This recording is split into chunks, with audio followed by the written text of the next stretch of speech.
Hello everyone. I hope you are ready for new historical mysteries, because this is what I have in store for you tonight.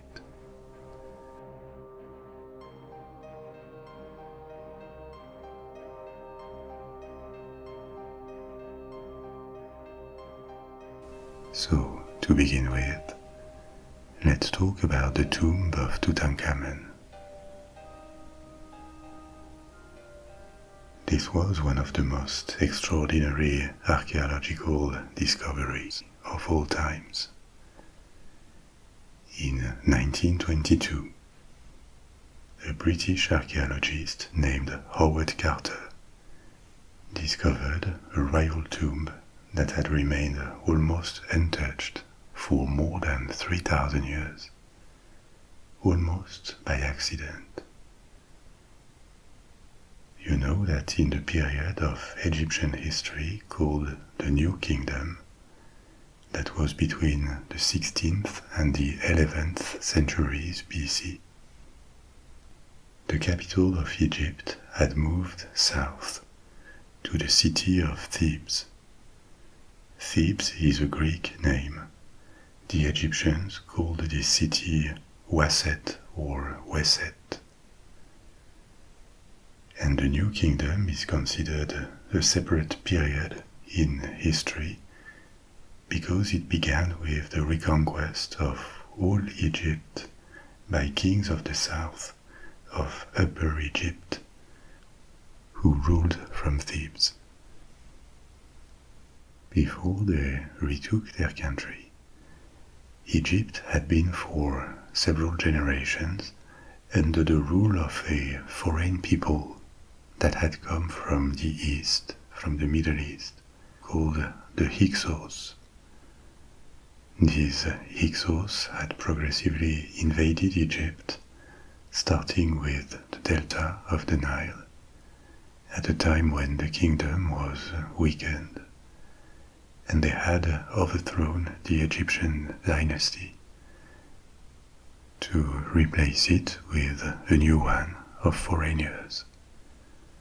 The power of the Hyksos pharaohs was strong in the north, but in the south, in Upper Egypt, they only controlled the country through the allegiance of Egyptian nobles, who paid tribute, taxes, but also sometimes revolted. In the 16th century BC, a rebellion led by the rulers of Waset arose in the south, and in a few years they expelled the Hyksos from Egypt and put back a new Egyptian-born dynasty on the throne, the 18th dynasty. Many of the most famous pharaohs are from this 18th dynasty.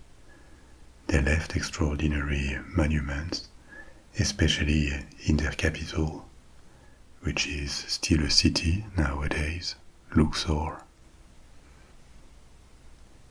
And during this period, Egypt shined more than ever. It was more prosperous. It was strong militarily. It expanded to the south, to Nubia, and to the east. And it went through times of troubles occasionally, but overall, during the New Kingdom, Egypt remained stable and unified for several centuries, which is why the New Kingdom is considered a relevant historical period. So at the time, the pharaohs ruled from Thebes or Waset, and they were also buried there, on the west bank of the Nile, where the sun sets. The tradition of burying kings in extravagant pyramids had ended long ago, but not the one to bury them with treasures and offerings that would accompany them in the afterlife. And they were buried in underground tombs dug in the bedrock. There was a high concentration of these tombs in the Valley of the Kings for pharaohs' tombs, the Valley of the Queen for their spouses, and also on the same bank of the Nile there were many other simpler tombs for nobles and more ordinary people. So for centuries, the digging and the decoration of tombs was an important activity on the west bank of the Nile, and entire villages of craftsmen existed near them. The tomb of Tutankhamun, who was a pharaoh from the 18th dynasty, from the end of this dynasty, was among these numerous royal and aristocratic tombs. But obviously their concentration and all the treasures they were filled with underground attracted robbers early on. You could seal tombs and guard them as long as there was an organized state to do it. But in the end it was inevitable that these tombs would be visited by looters. This looting started in the antiquity, long before ancient Egypt even ended. A majority of tombs were accessed by digging galleries, or sometimes just finding their entrance underground once they were no longer guarded. This was risky for the looters, but the prize was huge. Even a minor pharaoh or noble could be buried with a large quantity of gold, of objects of jewelry, precious stones, and precious materials. Even their mummies could be resold and make a looter's fortune. This happened all along the antiquity and after, so that when Egyptology appeared as a field of investigation in the 19th century, and archaeologists began to study all the remains of the Egyptian civilization, almost everything had already been looted, including the mummies, because they had some commercial value in the Middle Ages, and more importantly, precious amulets and charms were placed near the bodies, wrapped in linen to symbolically protect the dead in the afterlife. But there were a few exceptions, rare cases when the tombs had been forgotten before looters broke in. And Tutankhamun's tomb is one such case. Almost one, actually, because his tomb was visited in the antiquity at an unknown date, and things were stolen, but the sarcophagus containing the mummy and plenty of artifacts were left untouched.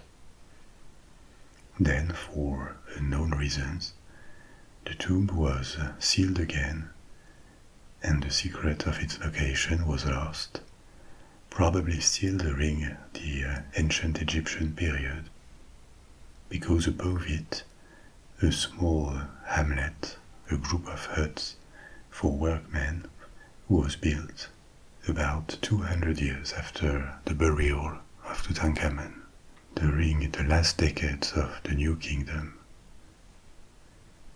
This probably protected the tomb from antique looters, because who could have imagined that the tomb of a king was hidden under humble huts? And for the same reason, the discovery of the tomb in the 20th century was accidental. The team, led by Howard Carter, was excavating the site of these huts, looking for remains that were expected to be humble, of workers of the late New Kingdom. But instead, one day, a young Egyptian boy who helped with the clearance of the site, stumbled on a stone which turned out to be the top of a flight of steps cut into the bedrock. What could this be? Carter had the steps partially dug out, and his team reached the top of a doorway.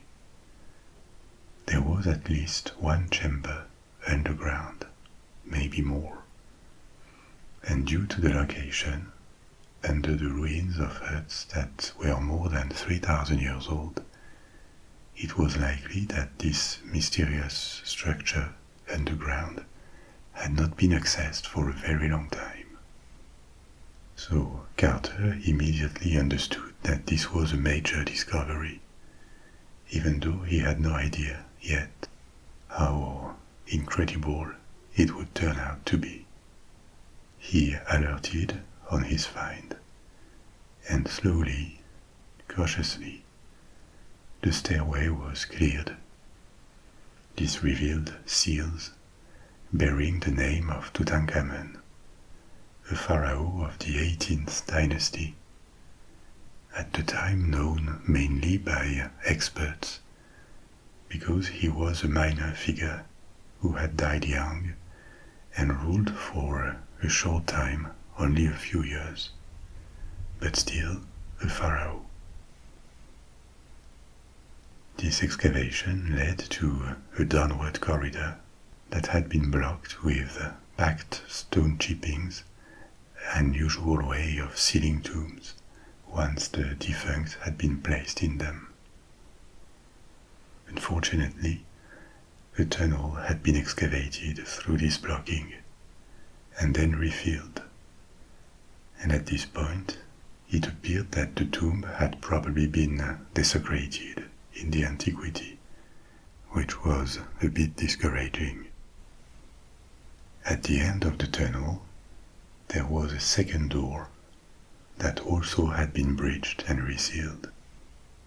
It was to be expected that what was beyond this door had been altered, maybe entirely emptied, but still, the tomb of a king will always reveal valuable information. A hole was made in this second door, and through it, hot air escaped from the chamber on the other side, air that no one had breathed in 3,000 years. Carter placed a candle near the hole and could look at what was on the other side. From the dark emerged statues, strange animals, objects, and everywhere the glint of gold.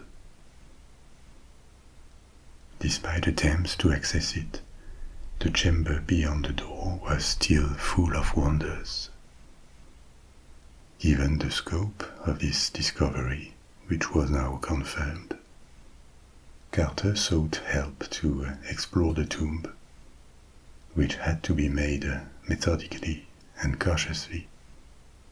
It was a chance that this tomb had not been found earlier, because in the 19th century, Egyptologists would have probably entered quickly and taken notes of everything, but without much care for all the information that the layout, the placement of artifacts, or even their state of conservation could reveal. In the 1920s, archaeology had already become much more analytical and was taken more seriously. There would be photographies of everything before it was even touched. Every object would be removed very slowly and carefully, and all the time necessary would be taken instead of rushing like a treasure hunter to the sarcophagus and open it to see what was inside. The last objects were removed from this tomb in 1930, 8 years after its discovery, and the mummy of Tutankhamun was revealed only in 1925. That's 3 years after the entrance of the tomb was found. But during this careful exploration of the tomb in the 1920s, several deaths of people who had participated in the excavation or visited it were reported. It started with the financial backer of the excavation, George Herbert, Earl of Carnarvon. In April 1923, 4 months after the opening of the tomb, he died after a mosquito bite to his face had become infected. 6 weeks after that, George J. Gould I, the son of American railroad tycoon Jay Gould, died on the French Riviera. He had visited the tomb shortly after its opening on a trip to Egypt and developed a fever afterwards.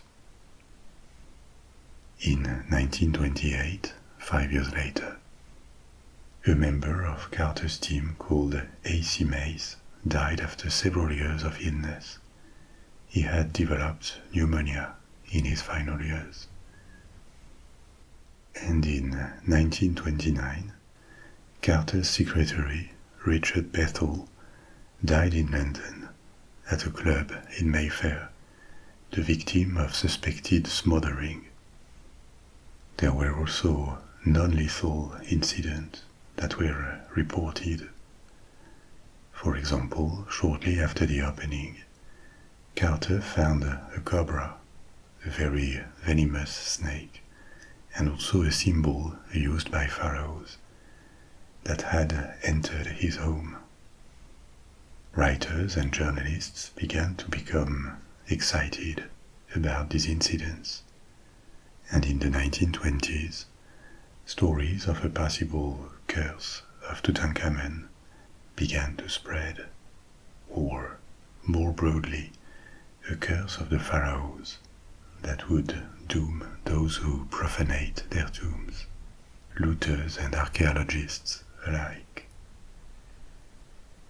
Something was beginning to take shape, at least in popular culture, with all the ingredients that could make it an exciting story. Ancient kings of a brilliant civilization, treasures, tombs, the occult, fabulous discoveries, the modern man faced with ancient mysteries. Could pharaohs really have cursed profanators? Were these deaths just coincidences that were statistically normal, but were being spinned to create a narrative? And if not, could there be something in the tomb that would have killed people? We will come back to all this and to the credibility of such a curse. But before, we need to talk about the burial of pharaohs and how their tombs were protected.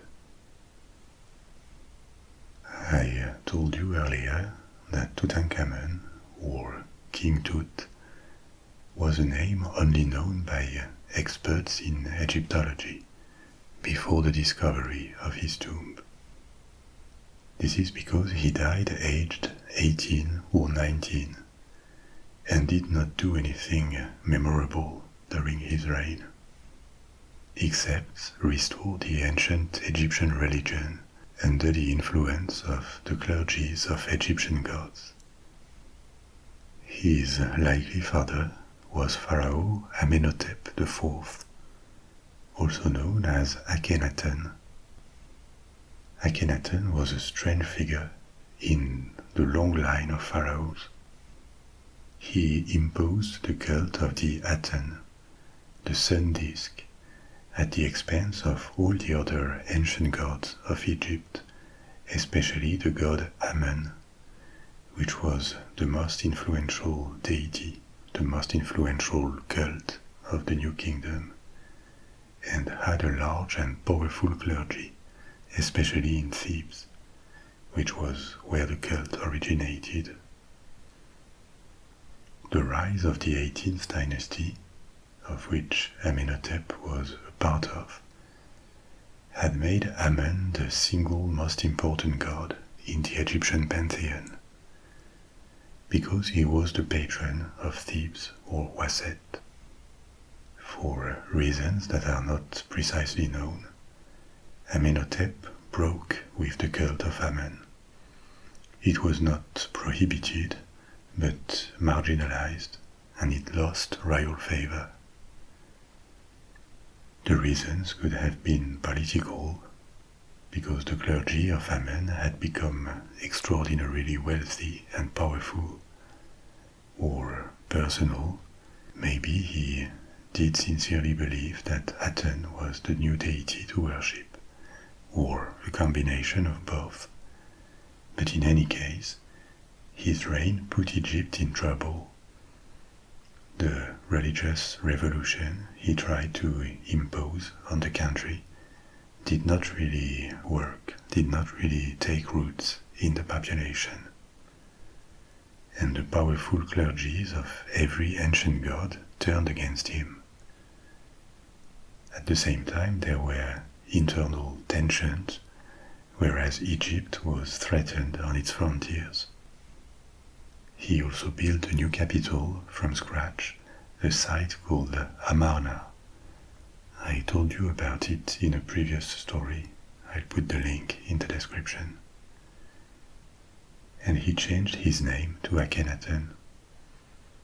When he died, probably to many Egyptians' satisfaction or relief, there was a period of uncertainty for a couple of years.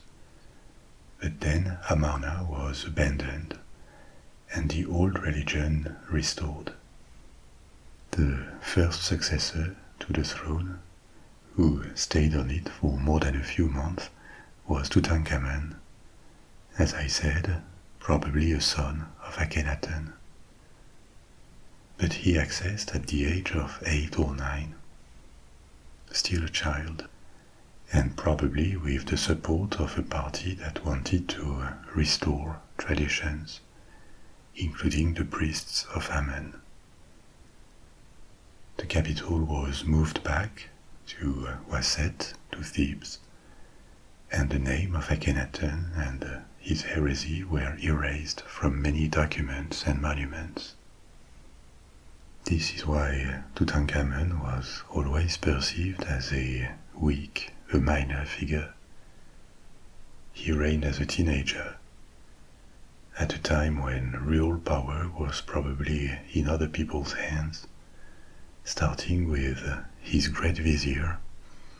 The vizier was a kind of prime minister, a man called Ai. Ai could have been his grand-uncle or grandfather-in-law. We don't exactly know. What we know is that when Tutankhamun died childless, Ai became pharaoh.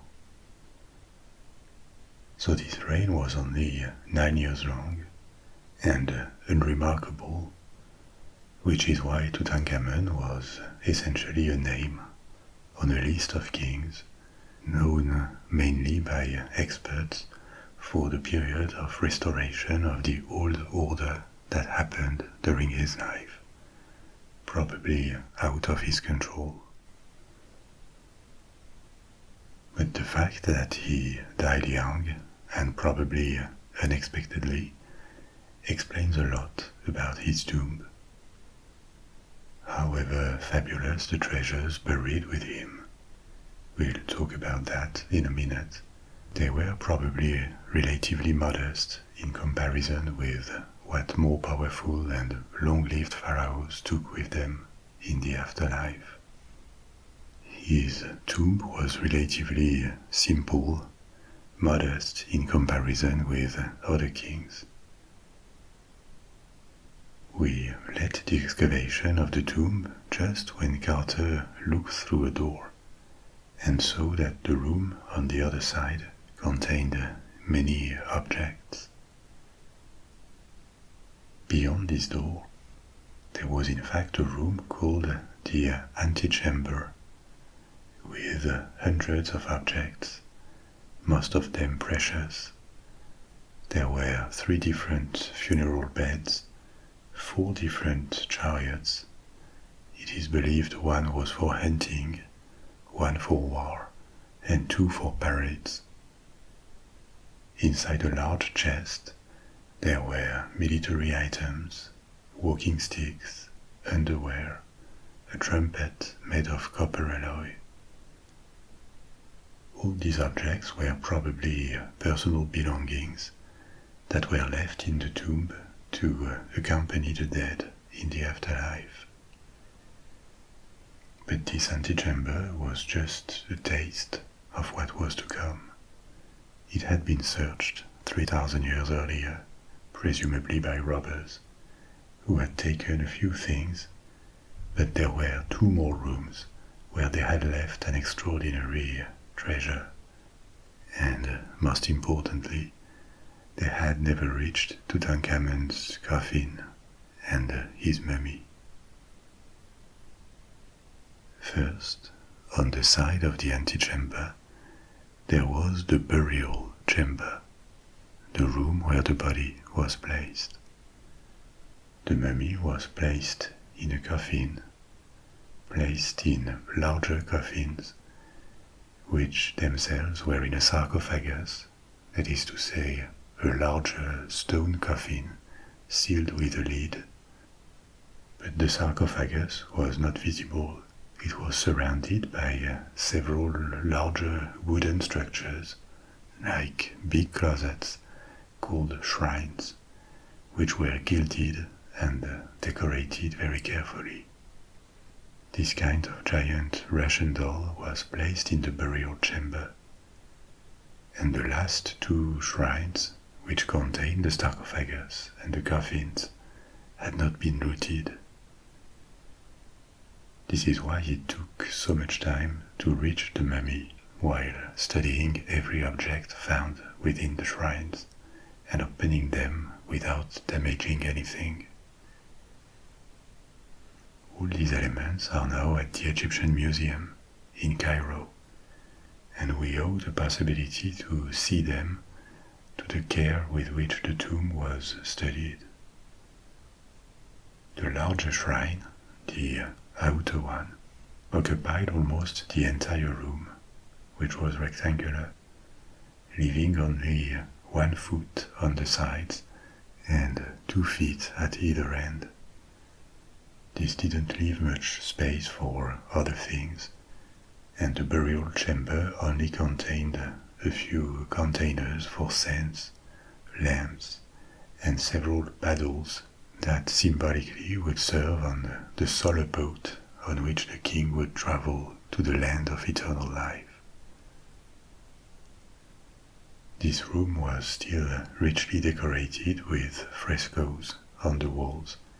It was the only decorated room of the tomb. And on the side, there was yet another room called the treasury, containing the treasure. Over 5,000 objects, including many gilded statuettes of the king and deities, model boats, 2 more chariots. This sounds like a lot, especially adding to this all the jewels and the impressive mask that covered the mummy inside the last coffin. But it was probably almost a low-cost burial for a pharaoh. First, because of the tomb itself. Only 1 room, the burial chamber, was decorated, and generally all of them were. One hypothesis is that the funeral was rushed, because the king died unexpectedly. Typically, people, especially kings, anticipated the digging and decoration of their tombs early, so that everything would be ready in time. It seems that in the case of Tutankhamun, the tomb was rushed. Its structure, its layout, is not identical to royal tombs of the same period. so it is supposed that it was prepared for someone else, a noble maybe, and repurposed. Tutankhamun was also not a particularly prestigious ruler. He won no battle, nor did any reform that we know of. And he was also physically disabled. He had a deformity of his left foot that forced him to walk with a cane. He had scoliosis, and the study of his mummy revealed that he had contracted several strains of malaria during his life. So to the people at the court and the powerful nobles of Egypt, he was most probably perceived as a weak king who would die without a heir. He was still buried as a pharaoh, and this included a lengthy process to prepare the mummy, the fastuous tomb, several weeks of national mourning, but there is no reason to think any extra effort was made. Tutankhamun owes all his modern fame to the miraculous preservation and discovery of his tomb, and for a part too, to the legend of a curse. So let's go back to the curse of the pharaohs story. Did the ancient Egyptians really try to scare people away from their tombs with threats of curses? Actually, probably not. Maybe there were rumors about it. There certainly were harsh punishments, death, for anyone trying to break into a king's tomb. But there were very few curses relative to tombs in general in ancient Egypt. Maybe because they didn't think about it. But another hypothesis is that the idea of such a desecration was dangerous to record in writing. If you write a curse or threats at the entrance of a tomb, you admit the idea that the unthinkable could happen and the tomb could be robbed. So maybe out of superstition there were barely any warnings or threats written, even though they may have existed orally. The rare occurrences of curses that have been found were not in royal tombs, but rather in smaller private tombs for nobles and nobles of the Old Kingdom, that is to say 1,000 years before the time of King Tutankhamun. But when there were inscriptions like these, it seems they were more directed at the priests who were supposed to take care of the tomb, rather than looters. If the priests did not keep the tomb pure, there would be consequences, but actual robbers were not mentioned or addressed. Still, they knew very well that looting was a thing, and they addressed the concern hiding the tomb underground and making it hard to access. It was generally not enough to stop robbers, especially in periods when Egypt was in trouble and order was not well maintained. But overall, there is barely any evidence in archaeology that supports the concept, the idea of a curse of the pharaohs. Actually, this idea appeared with the development of Egyptology in the 19th century. Maybe because the discovery of ancient Egypt was fascinating on many levels. Probably also because, even though they justified it, archaeologists were aware that they were desecrating tombs and often exposing the corpses of dead people in museums or even in private events. There were a lot of these in the 19th century, organized to open a coffin in public because of people's interest. A coffin containing a mummy was brought more or less legally to London or Paris, and the organizers of the expedition who had brought it turned the opening into a social event with a scientific or historical twist. So this could not leave anyone insensitive. It was generally unsaid, but there was always something vaguely obscene about exposing the remains of real people to the public's curiosity and emptying tombs for treasures that had been left as part of a funerary ritual. And so between the fascination for ancient Egypt, the guilt, the taste for the occult that was on the rise in the 19th century, there was a good ground for legend of curses around mummies to appear. The first tales, novels or short stories of mummies coming back to life appeared almost 200 years ago, and mummy fiction became a trend, a thing, along the 19th century, especially in British Gothic literature, together with other fantastic creatures born from ancient magic or science, werewolves, vampires, the creature of Frankenstein.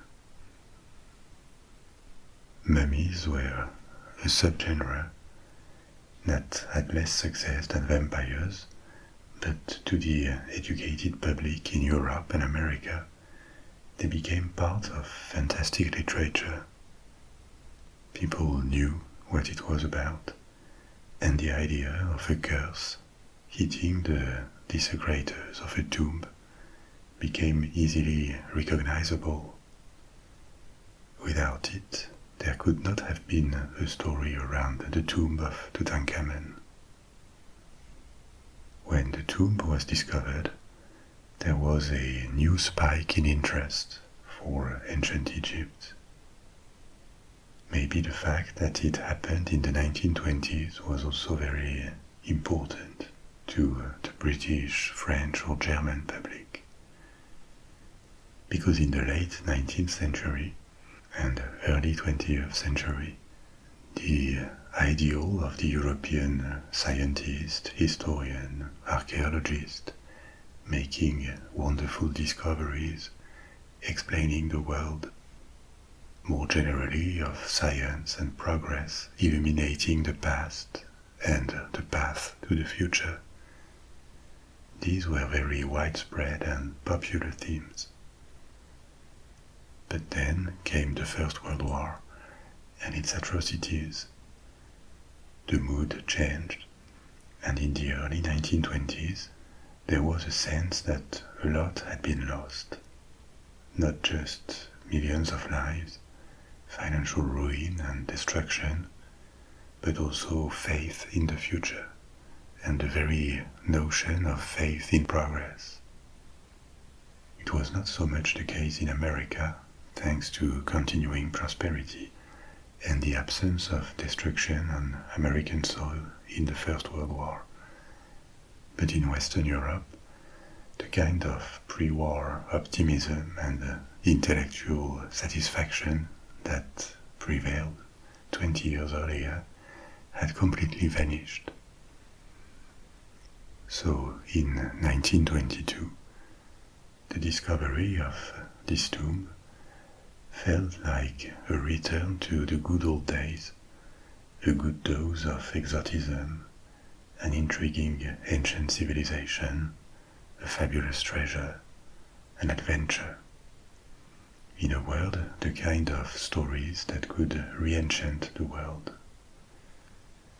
And as a result, the interest for Carter's work and progressive reveal of what was inside the tomb, until the climax with the opening of the last coffin in 1925. This was huge. The press was there. Anything printed about Tutankhamun's tomb could sell very well.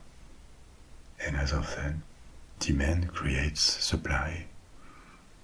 Newspapers were not only interested in the tomb itself, but also everything around it.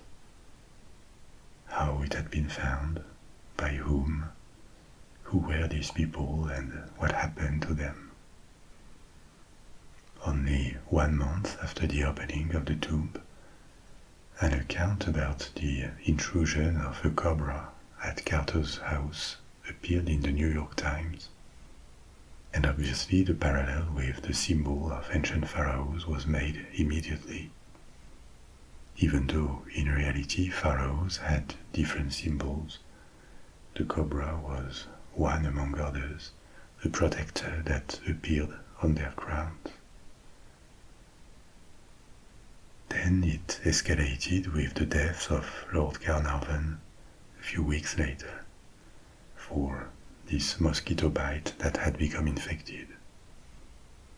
The creator of Sherlock Holmes, Arthur Conan Doyle, suggested that the death had been caused by so-called elementals created by Tutankhamun's priests to protect the tomb, a claim that was not really made very seriously, and was based much more on this 19th century literature and tradition that we just talked about, rather than archaeology.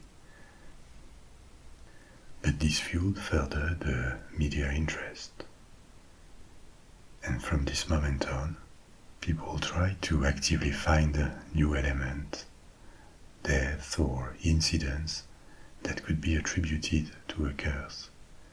And it seemed to culminate in 1923, in May, when George Day Gould I died of the fever he had contracted after visiting the tomb. There were rumors that inscriptions at the entrance of the tomb warned anyone who would enter, which is just not the case. There are no such inscriptions. But even though it was debunked, the idea stayed. So did the hypothesis that people were poisoned by toxins or fungi that would have been liberated when the tomb was opened. No such elements were ever found, and the first dead, Lord Carnarvon, had been subject to infections long before he financed the archaeological expedition. But the concept of some sort of poison placed inside the tomb, voluntarily or not, stayed and still resurfaces in popular culture. Every time you see a tomb with a gas trap in Indiana Jones or Tomb Raider movies, this concept is an echo from the 1920s and the speculation around Tutankhamun's tomb. So, what evidence is there to the existence of a curse? Actually, not much. There were 2 deaths of relatively young people who had a connection with the discovery, the financial backer and a visitor. But the circle of people who entered the tomb in 1922 and 1923 is much larger than that. Dozens or maybe even hundreds of people. If there was a curse, you would expect it to hit the people who opened the entrance of the tomb, Egyptian workers and Howard Carter and his team. No incident was ever reported among the Egyptians, and in Carter's circle, the only death in the 1920s was his secretary several years later. Carter himself died in 1939, 17 years after his discovery, aged 64 from cancer, not an infectious disease. You would expect the effects of a curse to be maybe a bit quicker and obvious, all the more that Carter became a star of archaeology. He benefited a lot from this discovery, and probably had a destiny he could not even have dreamt of prior to it. But more generally, it appears that the concept of Curse of the Pharaohs is more a literary and cultural idea than anything rooted in actual evidence.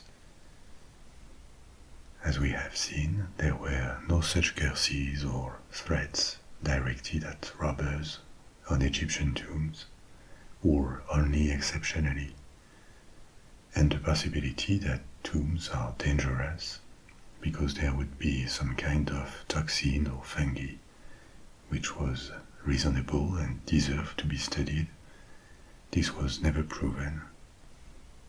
So it is hard to conclude anything else than the legend is just that, a legend. But it remains interesting to see where it comes from and how it influenced fiction, especially films. Every single film with mummies since the 1930s, they all contain warnings, curses, and the death of people who have desecrated tombs.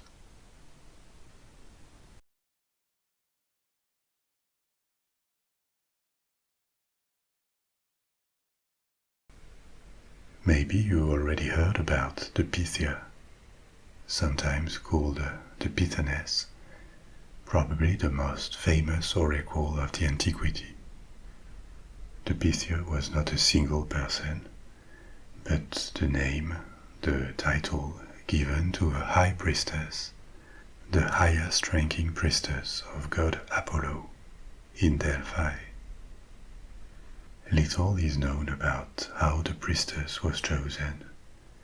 It is likely that when the high priestess died, a new one was chosen among the various priestesses of the temple, or she may have been chosen from an influential family, a woman with a good general education in politics, philosophy, history, and the arts. It seems the rules changed over time, because in the later period, before this institution disappeared, the Pythia was chosen for her looks rather than her origins or education.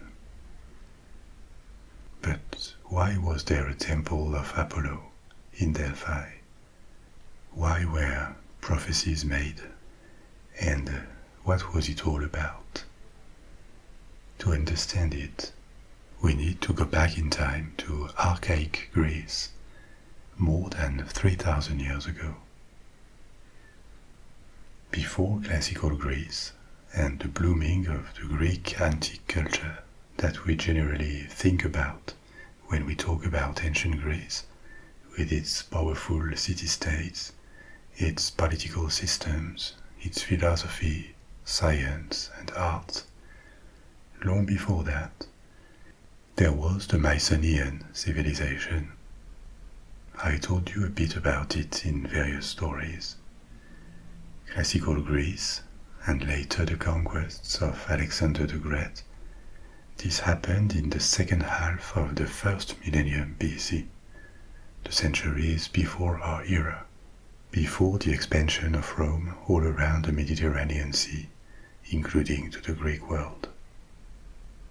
But Greece had a distinctive civilization long before that, and the origins of this specific civilization, which was advanced for the time, they can be found in the late Bronze Age, before the introduction of iron, in the second millennium BC, more than 1,000 years before classical Greece.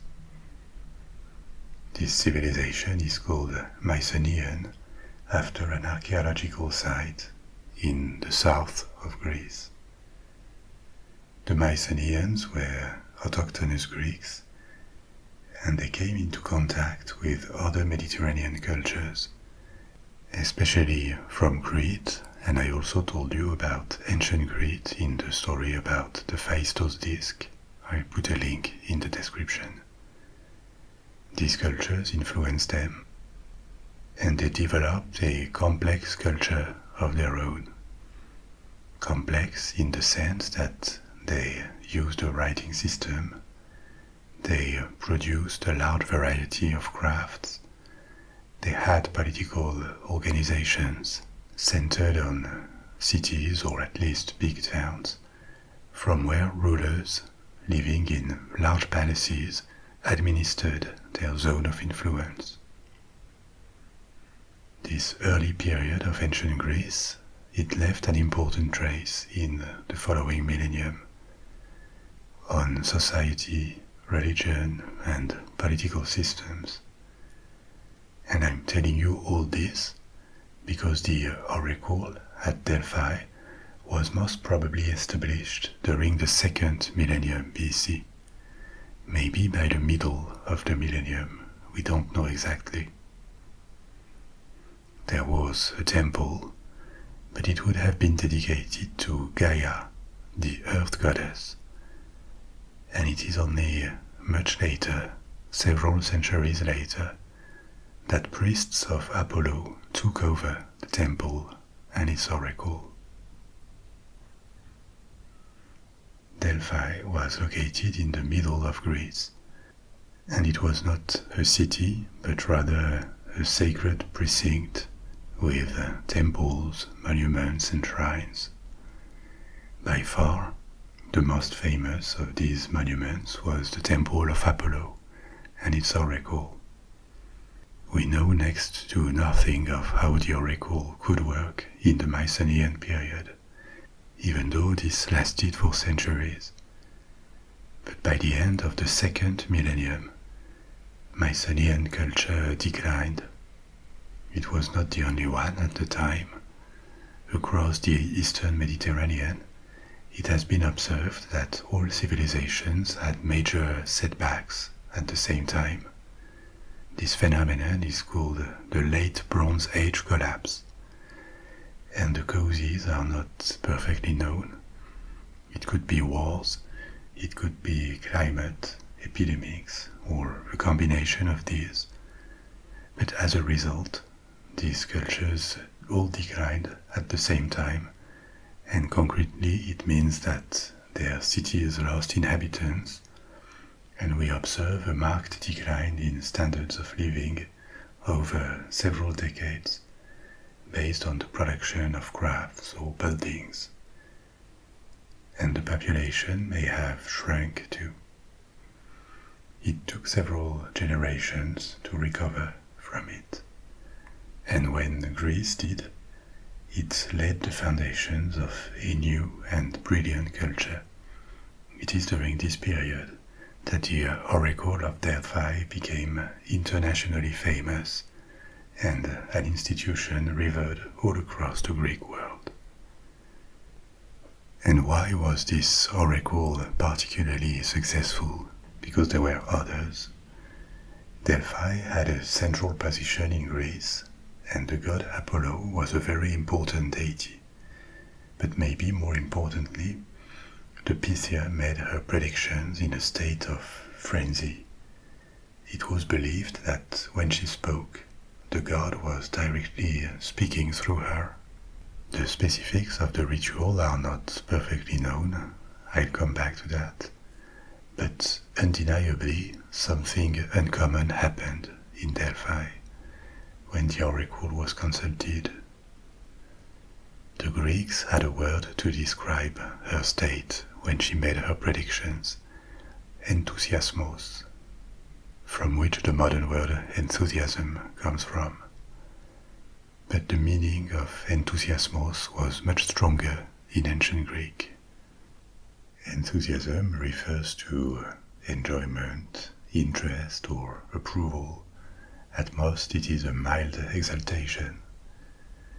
Enthusiasmos was a state of divine possession. It described something exceptional and extremely intense. The word has lost so much of its intensity that enthusiasmos is better translated as possession. Probably because of this extraordinary aspect, the fact that it was spectacular, due either to a real state of exaltation or showmanship maybe, the oracle gained a lot of fame along the 7th century BC, and by the end of it, it had become famous all across Greece. Kings, nobles, warriors, they would all travel to Delphi to interrogate the Pythia and receive answers or guidance about the future. What happened exactly? It is not obvious because many authors talked about the oracle. Greeks, including Aristotle or Herodotus, the historian, and later Roman authors, but their accounts are elusive or sometimes contradictory. It seems the priestess took place on a tall tripod that stood above an opening in the ground, a kind of chasm from which vapors rose. So she was surrounded by these fumes, and she entered a state of frenzy, of trance, and in this state she spoke unintelligibly, but priests were here to interpret the prophecies and write them down in verses. Now, other sources describe the priestess as speaking in her own voice normally, and Herodotus said she spoke directly in verses. There is no consensus on what exactly happened, even though the state of possession, of enthusiasmos, is universally validated by authors. And of course, the question is what caused this state of frenzy? One thinks immediately of the vapors coming from the ground, but it is worth noting that before prophecies were made, there was an entire procedure. First, the oracle of Apollo only functioned 9 months per year, from spring to autumn. During the winter, Apollo was said to have deserted his temple, and his cult was replaced by the cult of his half-brother, Dionysus. During the month of operation, the oracle made prophecies only once a month, 1 day a month, and before that the priestess went through elaborate rituals of purification, including fasting and praying. On the 7th day of the month, her face was veiled in purple, and she was guided by 2 priests who took her to a spring near Delphi, where she bathed, and then she drank holy water from another spring near the temple, where a naiad, a female spirit of streams and wells, was said to live. There are various accounts of the purification ceremony that took place in the temple. Euripides, who was a tragedian from Athens, said that the floor was sprinkled with holy water. And meanwhile, the consultants, the people who had come to the oracle to receive its messages, approached the temple carrying laurel branches. Laurel was a symbol of Apollo. They also carried a monetary fee, an offering, and a young goat that would be sacrificed in the forecourt of the temple as an offering to the god. The goat was sacrificed, its organs were examined to check whether the signs were favorable, and then they were burned. The rising smoke was a signal that the oracle was now open. The high priestess removed her veil, and she appeared in a plain white dress. She seated on her tripod seat, and predictions began to be made. Typically, there were several consultants during the day. They were introduced in an order determined by the importance of their donation to the temple or their political importance as individuals. Representatives of city-states often came to ask what the omens were about all sorts of decisions: going to war, founding a colony, sending an expedition, receiving an embassy, or signing a treaty. For centuries it was often unthinkable in large Greek cities like Sparta, Thebes, or Athens to take a big decision without at least consulting the oracle. The question that had been prepared and formulated beforehand, with help from the priests, was presented to the oracle, and she spoke, either unintelligibly, and priests would tell the consultants the meaning of her message, or directly, we don't really know. But all accounts insist that there was something frantic and otherworldly in the experience. And the faith in the validity of the oracle was apparently almost never questioned, at least based on the documents, the accounts we have. The prophecies were not just intended to be visions of the future. Oracles were meant to give advice, to shape future actions. It was a form of guidance. So, as guidance, did it work? It's hard to tell. Typically in Greek tales and legends, like the story of the Trojan War, prophecies are accurate. But this is not surprising. These are stories, and you probably noticed that in every movie or every novel, when there is a prophecy as a plot device, it's always right, otherwise it wouldn't be mentioned.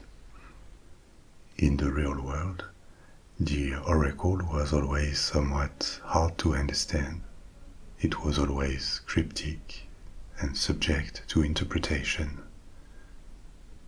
So in the many cases when individuals or Greek cities took decisions following the oracle's guidance and failed completely, you can never prove whether the oracle just delivered useless messages or whether it was misunderstood. But what is beyond doubt is this state of possession, of enthusiasmos, in which the Pythia delivered her prophecies. So what could have happened? The simplest and most basic explanation could be that it was all a show, and the Pythia was instructed to produce her oracles looking a bit deranged. It could be showmanship, technically, but the Greeks were not particularly naive, and they did believe that something supernatural happened at Delphi. And also, the secret of this scam would have had to be passed for generations, centuries even, without anyone coming forward to reveal that it was just a scam. As far as we know, no one is ever mentioned in antique texts saying that the oracle was just a show. And people donated a lot of money to receive this guidance. So if it was something else than just a show, then there was the existence of this chasm and the vapors that rose out of it. So a second group of possibly scientific explanations centers on these vapors. What if they were hallucinogenic gases? There are hydrocarbons like ethylene, or benzene, or methane that can have these properties, and that can also be released from a geologic chasm. Some researchers have argued that the chasm in the ground could have been a seismic ground rupture. It is possible, but it cannot be verified, because the chasm has disappeared. More precisely, Excavations made at Delphi found a lot of possible small fissures, but they could not exactly locate one above which the priestess would have seated. But there is evidence of a fault line passing under Delphi, and there are underground deposits from which hydrocarbons could be liberated. Or maybe there were hallucinations that had another cause. We know that before the oracle session, the Pythia went through a long preparation, and the details of these rituals are not precisely known. Another theory, then, is that before sitting on her tripod and answering questions, the Pythia used a plant called oleander, including chewing its leaves and inhaling their smoke. Oleander is toxic and has been considered a poisonous plant for a long time around the Mediterranean, where it grows. Ingestion causes nausea, irregular heart rhythm.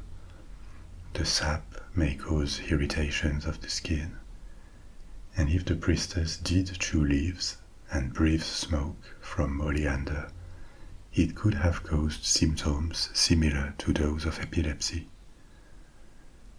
An aspect that is seducing in this theory is not just that it could work scientifically, but also that in the antiquity, the Greeks and later the Romans considered epilepsy to be almost a sacred disease. People who had a fit of epilepsy were believed to be in contact with another world, or the gods, and this is just what was believed of the oracle when she made her prophecies. And maybe these vapors that rose from the chasm actually came from an underground space dug under the temple, where oleander or another plant would have been burnt by priests. In that case, the oracle could have had hallucinations, but intentionally caused, and that would actually fit an archaeological discovery made at Delphi. There was indeed an underground room under the temple, but there is no proof that it communicated with the room where prophecies were made, or that priests ever burnt plants to cause them. This is speculative. In any case, hallucinations or not, natural phenomenon or provoked by man, the oracle of Apollo functioned for more than 1,000 years.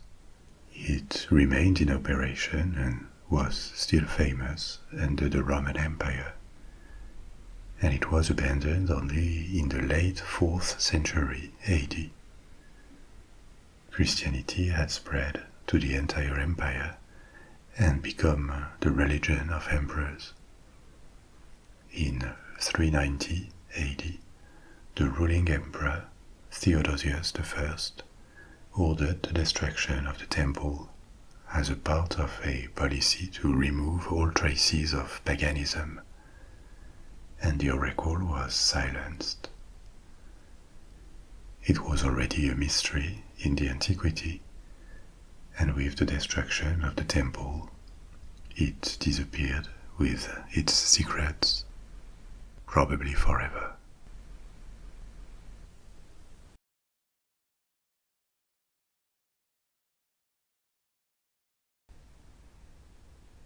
What we see of the Great Pyramid and the smaller pyramids around it today is its core structure, not what it looked like in the 26th century BC. Back then, when it was brand new and for centuries, the pyramid was covered in smooth, white limestone casing, which made it not only shiny, but also taller than today. It initially stood at 481 feet. That's almost 147 meters. But this outer casing was removed and reused, or it fell out, and this reduced its height by almost 30 feet or 8 meters. But still, it remained the tallest man-made structure in the world for more than 3,500 years. There are lots of dubious claims about this monument. For example, that it would be proof that the Egyptians had advanced technology, or that it was built by aliens. This is not what we are going to discuss tonight, because these stories about the Great Pyramid are baseless. The pyramids are enormous piles of stones. Their size, their aesthetic, their precision, their function, the social organization that made their building possible, all of these are fascinating topics. But they are just piles of stones. No sign of advanced technology that would have surpassed what ancient Egyptians are credited for was ever found inside or near them. The question is more, how can a society from the 3rd millennium BC, only equipped with technical means that are very rudimentary to us, how and why did it dedicate so much effort to build these monuments? How blocks of this size were cut, brought and put together so tightly, all by hand? Collectively, and despite the loss of mass of the Great Pyramid over the centuries, these blocks represent 92 million cubic feet. That's 2.6 million cubic meters. What were the challenges that architects and workers had to face? And how did they build the pyramid? This is what we are going to examine. We will also visit the inside of the Great Pyramid, and obviously, because it is inseparable, we will talk about Khufu, the pharaoh for whom the pyramid was built. So to begin with, who was Khufu, also known as Cheops? He was the 2nd pharaoh of the 4th dynasty of ancient Egypt, at a time when Egypt had been unified, north and south, for generations already, and already had an old culture and ancient traditions, but very few of the iconic monuments that represent this civilization nowadays. Khufu succeeded his father, Sneferu, and ruled for a long time, at least 26 years, and possibly up to 46 years, according to modern historians. He could have commissioned other buildings than the pyramid. He probably did, but they were lost, and the only intact certified portrait of the king is a small figurine that was made long after his death. Other statues and reliefs were found in fragments, which is not surprising for a pharaoh who lived 4.5 millennia ago. We know next to nothing of what happened during his reign, internally and externally. There are inscriptions mentioning the sending of expeditions to find turquoise and copper mines, or commercial contracts with the city of Byblos in Lebanon. There are also papyrus fragments found fairly recently, 10 years ago, and dating back 4,500 years, the time of Khufu's reign, that are administrative records, letters sent to the pharaoh that shed light on the administration of Egypt at the time. They confirm the sending of food and supplies to sailors or wharf workers. This is valuable, but doesn't tell much of the events that happened during Khufu's reign. So how can we be sure that this pyramid is his? Actually, it was traditionally attributed to Khufu in ancient Egypt, and the first Greek historians wrote about it, endorsing this attribution. But in the Middle Ages, a number of other people were credited with the construction. For example, Nimrod, a biblical figure described as a king in Mesopotamia, or King Sorid, a legendary king from medieval Coptic and Islamic lore.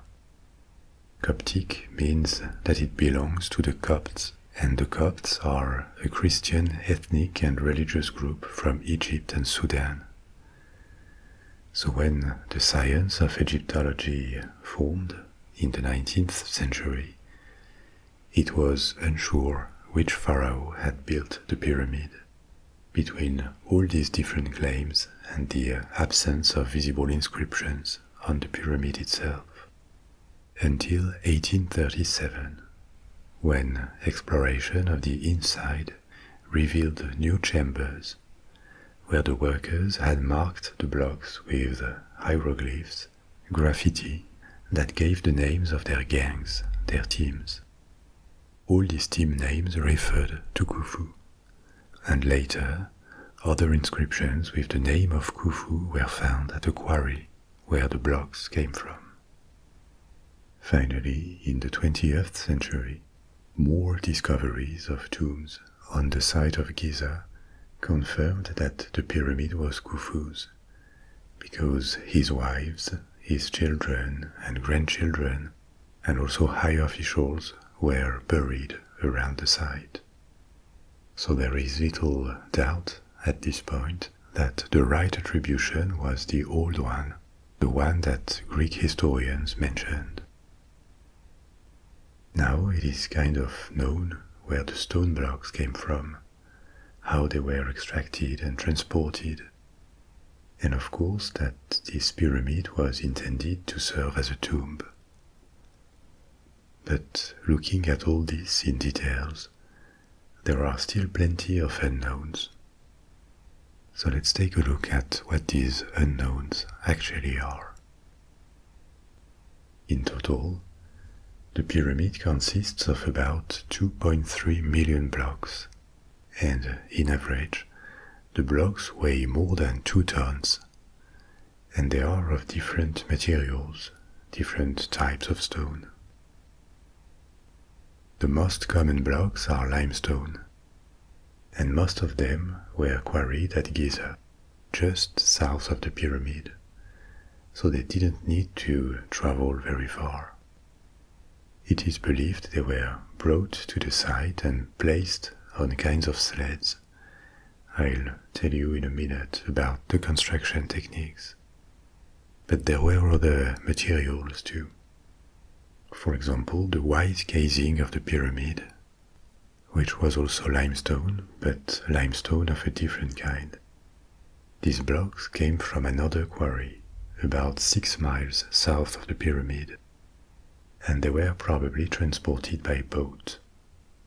We know that specifically because rolls of papyrus from this 2013 discovery I mentioned before describe the deliveries of limestone blocks and other construction materials from this other quarry to the site of Giza in the last year of the reign of Khufu. What is more impressive in terms of distance is the presence of hundreds of blocks of granite that were transported from Aswan in the very south of Egypt, all the way north to Giza. The distance was 900 kilometers or 560 miles, and the largest of these blocks weigh 25 to 80 tons each. Granite is a very hard stone, and these large blocks were used to make different things inside the pyramid, including the roof of a room inside the pyramid called the King's Chamber. We will visit it later, and several other chambers above it called the relieving chambers, because their function was to distribute and bear the weight of the blocks above them and avoid a collapse. The technique used to extract granite and other stones is well documented. The Egyptians dug holes in the stone and inserted wooden wedges. They soaked the wood with water, and these wedges absorbed it. They expanded and broke off workable chunks of stone. This gave them rough blocks that they could then cut manually to refine them, give them the requested dimensions, and polish them. But who worked in the quarries and on the site of the pyramid? A widespread belief in the antiquity was that slave labor was used, but it was more based on the beliefs of foreigners, especially the Greeks, who practiced slavery on a large scale. The Egyptians also did, but were never big on slavery, and it is another topic, but it is hard to distinguish between various categories of forced and unpaid labor that existed in ancient Egypt. People could be bound for life to a temple or a family, but it is not obvious whether they were servants, peasants, or actual slaves in the sense we give to this word, because generally they kept some rights, like having personal possessions, belongings, or contracting transactions willingly, and they could not be sold like assets. So there was a variety of situations and rights. It evolved over time. But the only people with a status that corresponds to the modern definition of slavery were either convicted people who were stripped of their rights as punishment, or foreign captives from Nubia or the Middle East. What did exist on a large scale, though, was a system of corvée, that is to say, forced labor for peasants. When they didn't need to work in the fields, they could be drafted to become a workforce, or sometimes an army, that served the pharaohs or local nobles. It is believed the majority of Egyptian large monuments were built like this, by conscript laborers.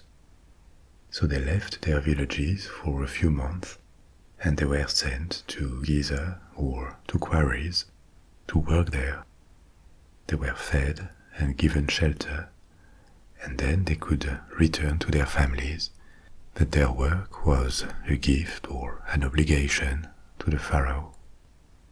Now, how many workers were necessary? Because the question is, was it possible to cut over 2 million stone blocks over a period of about 27 years, the construction time of the pyramid? That implies about 250 blocks every day in average. And this is one of the reasons why some people doubted the pyramid could be built in this time frame, with the rudimentary tools that the Egyptians had at their disposal. So archaeological experiments were made to see how it was possible and if it was possible, with reproductions of Egyptian tools like copper chisels, wooden mallets, ropes, and stone tools.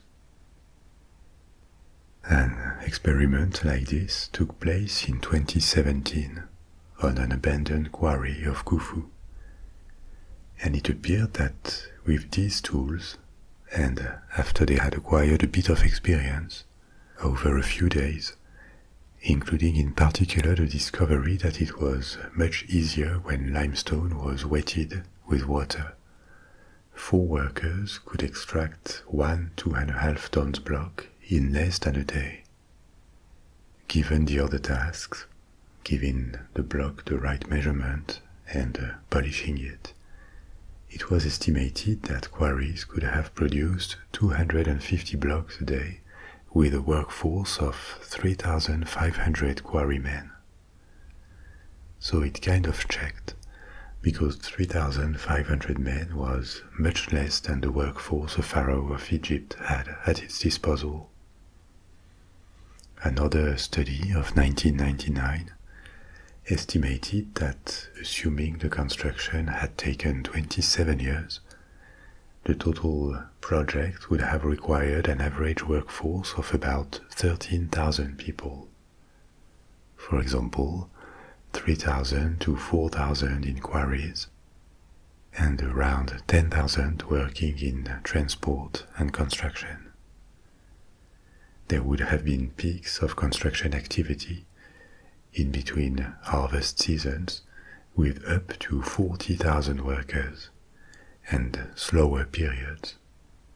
But considering that Egypt in the 26th century BC had a population of somewhere between 1 and 5 million, this is another estimate given by Egyptologists, mobilizing 40,000 workers at times of peak activity looks feasible.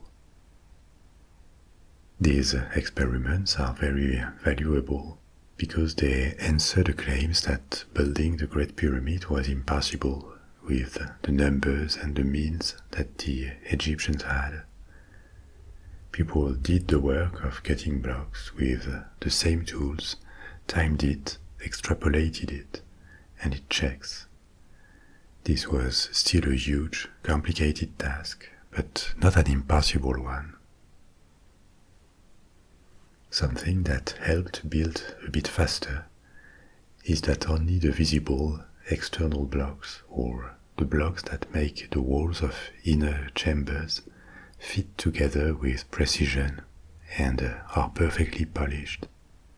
Core blocks, the ones that would be invisible once the pyramid was completed, were only roughly shaped, with rubble inserted between larger gaps, and also mortar was used to fill gaps and joints. So only a minority of blocks, still that's tens of thousands, but not all of them, were carefully shaped and polished. The rest was still somewhat precise, but much rougher. Now, apart from the performance of making and assembling so many heavy blocks, the pyramid is also an architectural challenge, a highly precise work. The four sides had almost exactly the same length, 756 feet, 230 meters. The angles are almost perfectly right. The square, that is the base of the pyramid, was measured to have only a very marginal error of 12 seconds of arc, that is to say almost nothing. The length of the sides was exactly 440 cubits, and cubits are an ancient unit of length used by the Egyptians and also the Sumerians. That was based on the distance from the elbow to the middle finger. Of course, in constructions it was standardized, like feet are, because this distance varies between people. The slope of the pyramid was also almost perfect, and this slope was actually used in all smooth pyramids, like the ones of Giza, which is why they look the same. They have the exact same proportions. The Egyptians described slopes by counting cubits, how much run for 1 cubit of rise. In the case of the pyramids, the slope seen as perfect was 14 to 11. This ratio is equivalent to about 51-52 degrees of slope. The pyramid is also closely aligned to the cardinal directions. the sides face the geographic north, east, west, and south. Geographic rather than magnetic, because there is a little difference. The magnetic north is the one given by a compass, which points to the magnetic pole. The geographic north and other directions depends on the sun. The Egyptians had no knowledge of the magnetic pole and compasses, so to them the north was geographic, but the difference is very small. How could they achieve this almost perfect alignment with cardinal directions? There are no certainties here, but various theories. One is that they used a vertical rod to track its shadows throughout the day. A circle would have been drawn around the base of the rod, and the shadow line intersects with this circle. This way they could have gotten an east-west line and positioned the north and the south by drawing another line at a right angle to it. Or another possibility is that they tracked the pole star, which they knew to indicate the north and be almost perfectly fixed in the night sky. Or maybe they did it by tracking two other stars, Mizar and Kocheb, that appeared on a vertical line on the horizon, close to the north, by the middle of the 3rd millennium BC. In any case, they did it with one such method, and with great accuracy for the time. They also probably solved other problems with that kind of simple but astute methods. For example, another hypothesis is that to ensure the base of the pyramid was perfectly flat, they could have filled the square with water and checked the level on each side, like a kind of giant spirit level. All of this shows that, however simple the shape, the building of the pyramid was also an engineering project. It was not just about piling up blocks. It required calculations, anticipation, and the positioning of the building was filled with meaning to the Egyptians. Maybe the biggest question of all is how were these big heavy blocks lifted to the top? There were obviously no cranes or motors, so it had to be entirely built by hand, by pulling or pushing the blocks. As a matter of fact, the blocks placed higher in the structure are smaller, not as thick and somewhat lighter than the blocks near the base. But they still weighed hundreds and hundreds of pounds or kilograms. Pyramids from the 4th dynasty, which include all pyramids at Giza, the other smaller ones, were built by Khufu's successors. These pyramids are entirely made of stone blocks. But later, during the Middle Kingdom, in the 2nd millennium BC, the techniques changed, and most pyramids were made internally of mud bricks. And this mountain of bricks was encased in a veneer of polished limestone. So they looked externally the same, but they did not resist the test of time as well. The casing fell or was taken away, and the bricks deteriorated. This is the reason why later pyramids look older or more damaged than the pyramids of Giza, because they were not as strong internally. Apart from blocks, the Great Pyramid required a large quantity of rubble to fill the gaps between the blocks. As I said before, they were roughly cut when they were not visible. This filling of rubble has almost no binding properties, but it was necessary to stabilize the construction.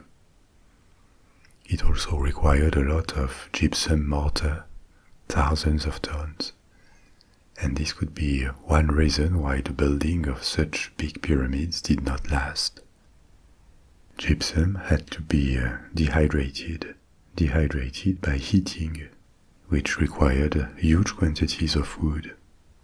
Some Egyptologists have suggested that the building of the pyramids of Giza and a few other earlier pyramids could have stripped Egypt of almost all its forests.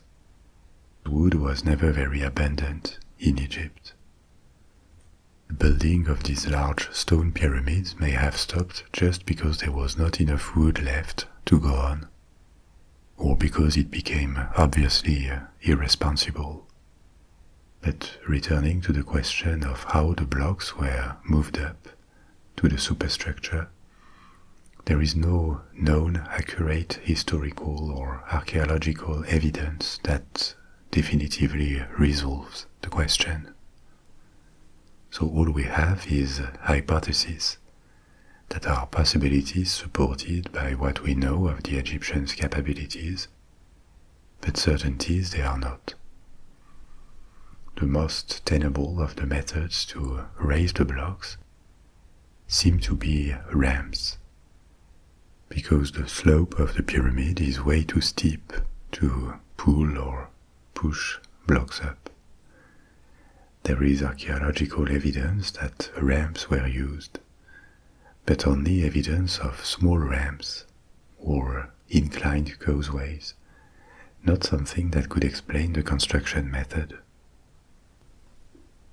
An early hypothesis was that a large straight ramp was built by piling up earth, and then raised by piling always more as the pyramid went up. But it was discredited on functional grounds, because its mass would have been almost identical to the pyramid itself. So that would have implied a huge labor cost to first build it and then eliminate it entirely. And it would be difficult to imagine that it didn't leave a trace, because miles around the site of Giza there was only sand and rock. So how do you build and eliminate such a massive ramp with that? So even though a large single ramp is not technically impossible, most experts discard it. That's the center of the mystery around the building of the pyramid, because other options all have their problems. They include zigzagging ramps leaning on the structure, or spiraling ramps all the way to the top. And again, these are possible, but how do you make them stick to the structure? And is it really optimal to make these very heavy blocks spiral around the structure and ultimately cover a long distance when you need to add, in average, 200 to 300 blocks per day during 27 years? It is documented that the blocks could travel on important distances on sleds that were pulled with water to lubricate the surface and make it easier. But the difficulties with ramps is the reason why it is speculated that the actual lifting of the blocks at the end of their journey could have been made with a levering system, kinds of small wooden cranes, maybe only towards the top of the building, because the upper third of its height represents only 4% of its mass. In that case, a levering system for the highest parts could have been complemented with ramps for lower levels. But the use of levers is not documented.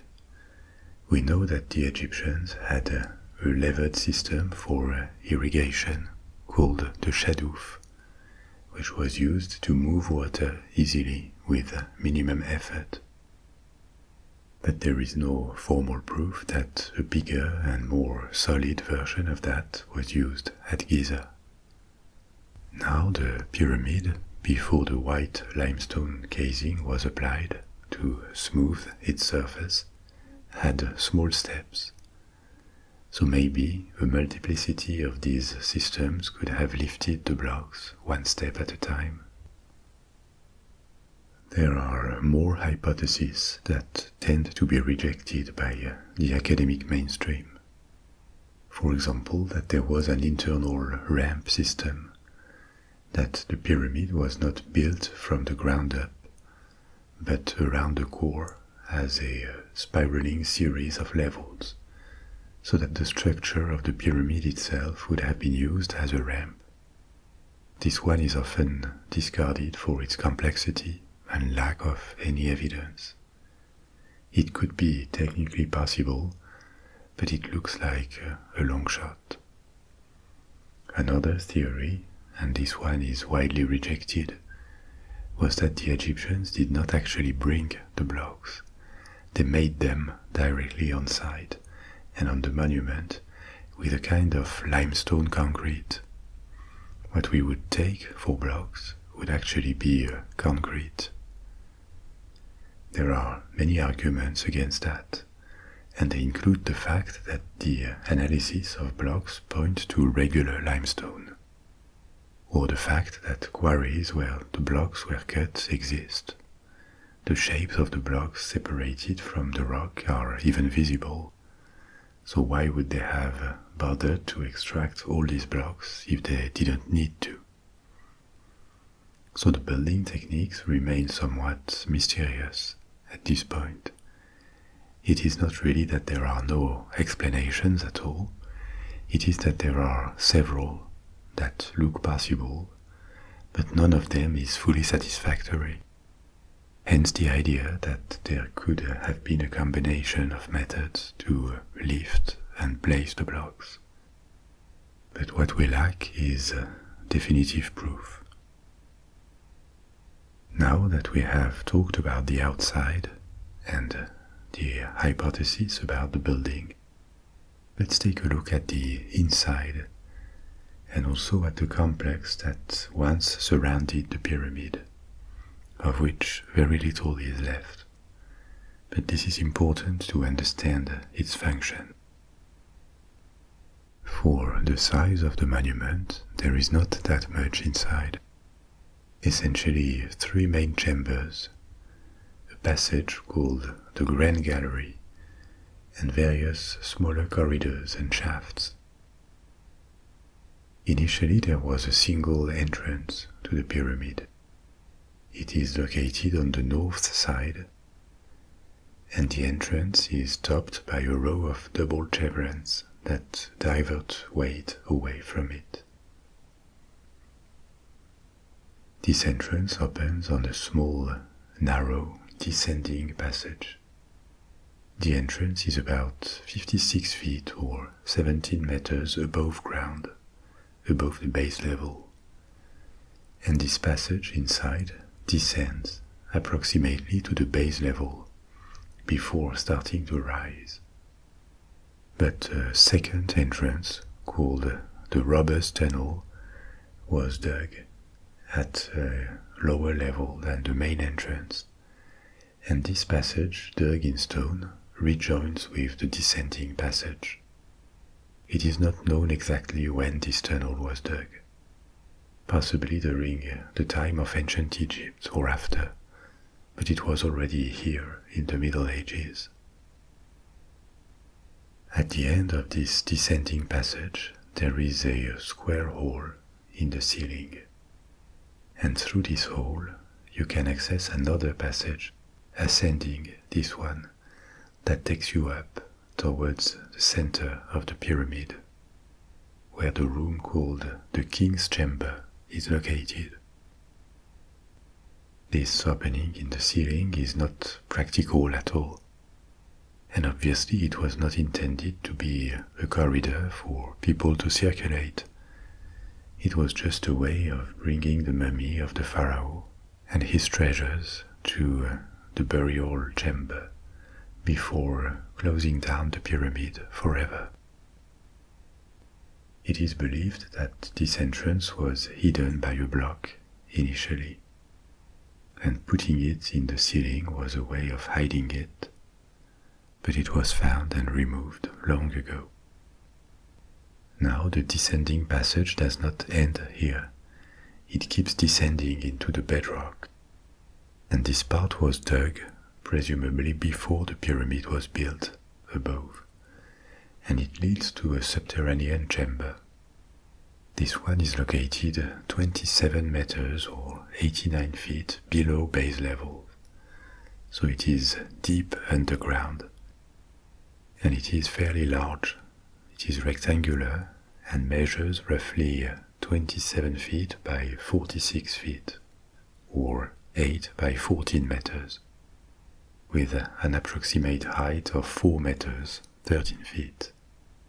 This size contrasts with other chambers and even more with all the corridors and passages, which are very narrow. This was not necessarily a choice.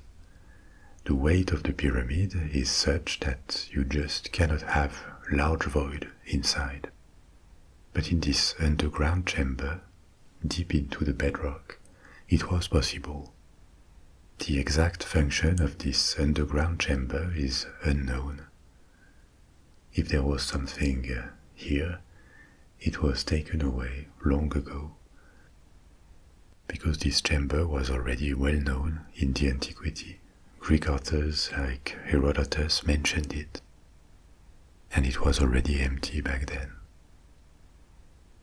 It has been suggested that it could have been the intended burial chamber for Khufu, but that it would have been abandoned during the construction for the other chamber located up, the king's chamber.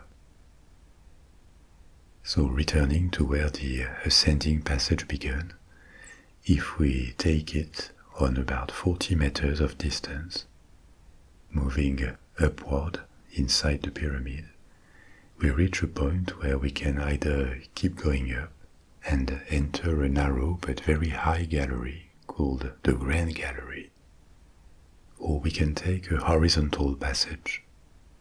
The Grand Gallery leads to the King's Chamber, whereas the horizontal passage leads to a room called the Queen's Chamber. It is called the Queen's Chamber, but its function is unknown. Actually, kings and queens in ancient Egypt could be buried on the same site, but not in the same tomb. So the function of this room is unknown, and it was also found empty. It had been reached by looters long ago. This Queen's Chamber is located exactly halfway between the north and south faces of the pyramid. It is obvious that having this room was planned all along. It was not dug in blocks, but it was paved and walled. And it has a pointed roof, here again most probably to distribute weight above it. Going back along the horizontal passage and rising through the Grand Gallery, we can reach the King's Chamber. This Grand Gallery is impressive. It is narrow and gets narrower as we go up. Its width decreases from 7 feet or 2 meters at the start to only 3.5 feet or 1 meter at the end. But the ceiling is 28 feet high, so in the complete darkness of the pyramid, it was too far, too high to be seen. At the end of the gallery is the last line of defense of the King's Chamber, an antechamber that was designed to house portcullis blocking stones. 3 large granite stones, doors, were placed in slots and dropped supposedly after the pharaoh was buried. The portcullis stones were thick, about 20 inches or 50 centimeters thick each one. But they obviously were not enough, because they could still be destroyed, and they were. And also the antechamber had a design flaw. A space was left above these big stones, between their top and the ceiling, so they could be circumvented, except the last one. Crossing this antechamber, we finally reach the king's chamber, which is located about halfway between the base and the top of the pyramid. It was found empty, with only a broken stone sarcophagus, where supposedly the mummy of Khufu was one day placed, probably surrounded with the artifacts and the treasures that would accompany him in the afterlife. But all was looted long ago, during the antiquity. Above the roof of the king's chamber, there are 5 compartments that were presumably intended to safeguard the king's chamber from the possibility of the roof collapsing. This is why these compartments were called relieving chambers. It is in these compartments that these graffiti left by workers were discovered in the 19th century, helping to attribute the pyramid to Khufu. I told you before that after Khufu, the size of pyramids decreased. The rest of the site of Giza, which has 3 main pyramids and smaller ones, was built over approximately a century. But the other ones are smaller. And after the 4th dynasty, the size of pyramids decreased, and these cores of stone blocks were replaced by bricks. The 4th dynasty was during the Old Kingdom. By the Middle Kingdom, the practice of building pyramids declined over time, and during the New Kingdom, in the 2nd millennium BC, the second half of the millennium, pharaohs and nobles were buried, preferably, in underground tombs that still required work, but nothing near the building of a pyramid like Khufu's. So why did they stop building pyramids? There may not be a single reason, but it is likely that this practice became unsustainable for Egypt as a country and as a society. Maybe for ecological reasons. I mentioned before that wood consumption, especially as fuel to make mortar, was huge in a country with few wood. And maybe also for social reasons. Pharaohs may have been seen as living gods, but maybe there was so much a society was ready to accept to honor them. Pharaohs kept building, but they increasingly invested in temples or smaller monuments that may have been seen as more useful and more acceptable. In any case, there was also a temple associated to the pyramid, presumably dedicated to the cult of Khufu after his death. It stood on the east side of the pyramid and has almost entirely disappeared. And there was also a causeway that linked the pyramid to the river. Only a few remnants of it remain. There was also a cemetery to the east of the pyramid, where the tomb of Khufu's mother was found, but her coffin was empty, even though it had been sealed and never violated. This is maybe another mysterious story that happened there, and we will never know what happened. A lot of the archaeological work on the site has also consisted in studying the surroundings.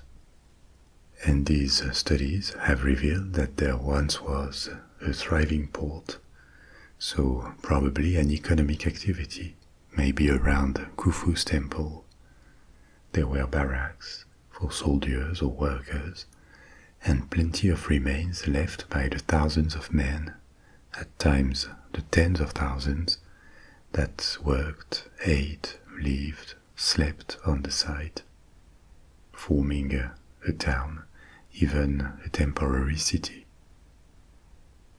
If only these thousands of workers who contributed to create one of mankind's most impressive ancient monuments could talk, maybe the mystery of exactly how the pyramid was built could be explained.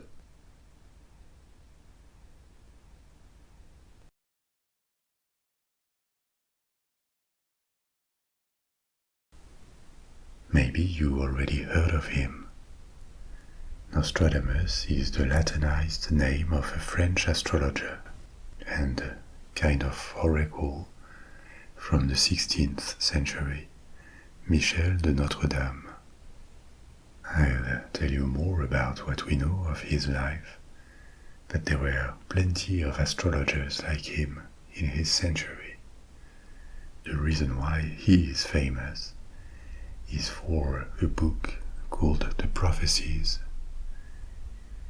This book is a collection of quatrains, that is to say, short poems of 4 lines that allegedly predicted future events.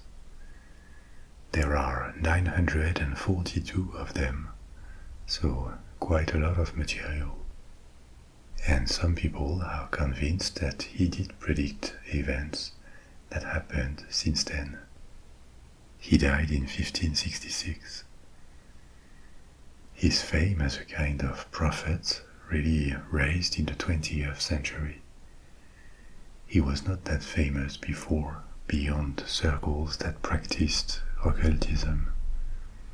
And he's been credited for announcing important world events, from the Great Fire of London in 1666 to the fall of Napoleon, the 2 world wars, the bombing of Hiroshima, or even 9/11. He had a boost in popularity 10 years ago, in 2012. If some of you remember, at the time there was this rumor that 2012 could be the end of the world, because the Mayan calendar announced it ended on that date. In fact, it didn't. But in that context, Nostradamus was mentioned for one of his prophecies that supposedly corroborated the impending end of the world, or at least an important upheaval. Nothing happened, but it contributed to Nostradamus' fame. Let's see what there is to it, and to explore this, we need to return to the 16th century, when the Renaissance was blooming in France, but not in a peaceful context. This was also a time of external wars, of wars of religion, and it sounds paradoxical since the Renaissance is, for a part, associated with scientific curiosity, but it was also a time when belief in occult practices, in witchcraft, prophecies, astrology, was on the rise. Nostradamus was born in 1503 in the southeast of France, in Provence, in a relatively well-to-do family. Almost nothing is known of his childhood, but aged 14, he went to the university in Avignon, a provincial city, but the university closed its doors due to an outbreak of the plague. And in the following years, instead of returning home, it seems he traveled the countryside, learning how to make herbal remedies. He worked as an apothecary for several years, then entered the University of Montpellier, another city in southern France, to study a doctorate in medicine, which he never completed because it was discovered that he had worked as an apothecary. and this was deemed an inferior manual trade that the statutes of the university prohibited. It sounds a bit bizarre, but at the time each profession was very regulated by customs, laws, guilds, and you just couldn't easily change profession. So he was expelled, but it seems he still used the title doctor later in his life anyway. He kept working, presumably as an apothecary, got married, had 2 children, but in 1534, when he was 31, all his family died, presumably from the plague, and he resumed traveling to France and possibly Italy. In the 1540s, he started moving away from medicine and toward the occult, maybe influenced by his travels. We don't know much about what happened because he was not an important figure at the time, and his life left almost no trace except for his time in universities or his marriages. In 1547, he remarried, but this time with a rich widow, which established him financially. And in 1550, aged 47, he published an almanac, that is to say, an annual publication listing a set of information about the upcoming year. It could be weather forecasts, farmers' planting dates, whichever tabular data. His almanac and the following ones were astrological. It contained predictions for the year, and that was a popular trend at the time to publish almanacs. He Latinized his name to Nostradamus and was met with big success with this almanac. So he continued, and in the following years he published more. But he did not make only friends at the time, especially among astrologers. Maybe there was envy and jealousy in the response of the astrological community to his success. But his competitors also pointed out that he was a loosey astrologer, that he frequently made errors and failed to adjust his figures for his client's place or time of birth. They called him a charlatan, basically.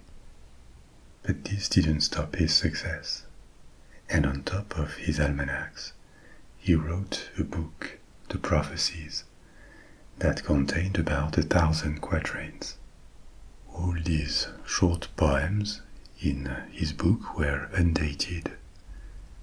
I told you at the beginning that his prophecies were dated, because now they are, but the dates were added later, long after his death.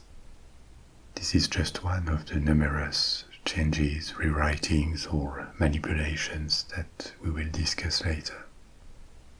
So the book, The Prophecies, was published and it received a mixed reception.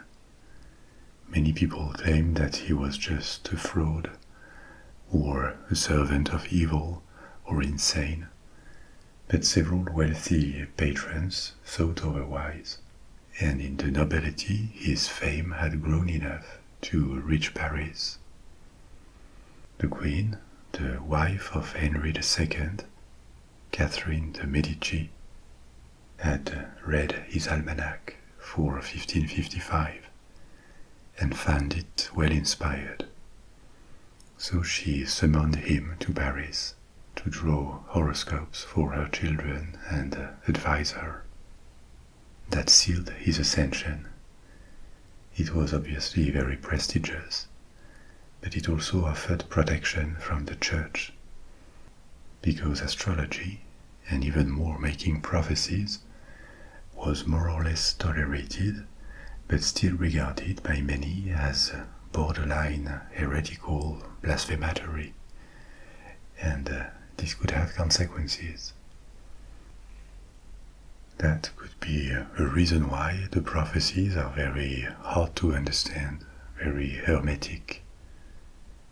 It could have been a kind of protection against religious accusations, because it left room for interpretation and the prophecies could pass as poetry. Patronage from Catherine de' Medici gave him the guarantee that he would not be bothered. So the last 10 years of his life, until he died in 1566, were spent in Paris under the wing of Catherine de' Medici, who regularly consulted him and made him physician to her son, the future King Charles IX of France, even though Nostradamus was not a doctor. After he died, his name went mostly forgotten from the general public.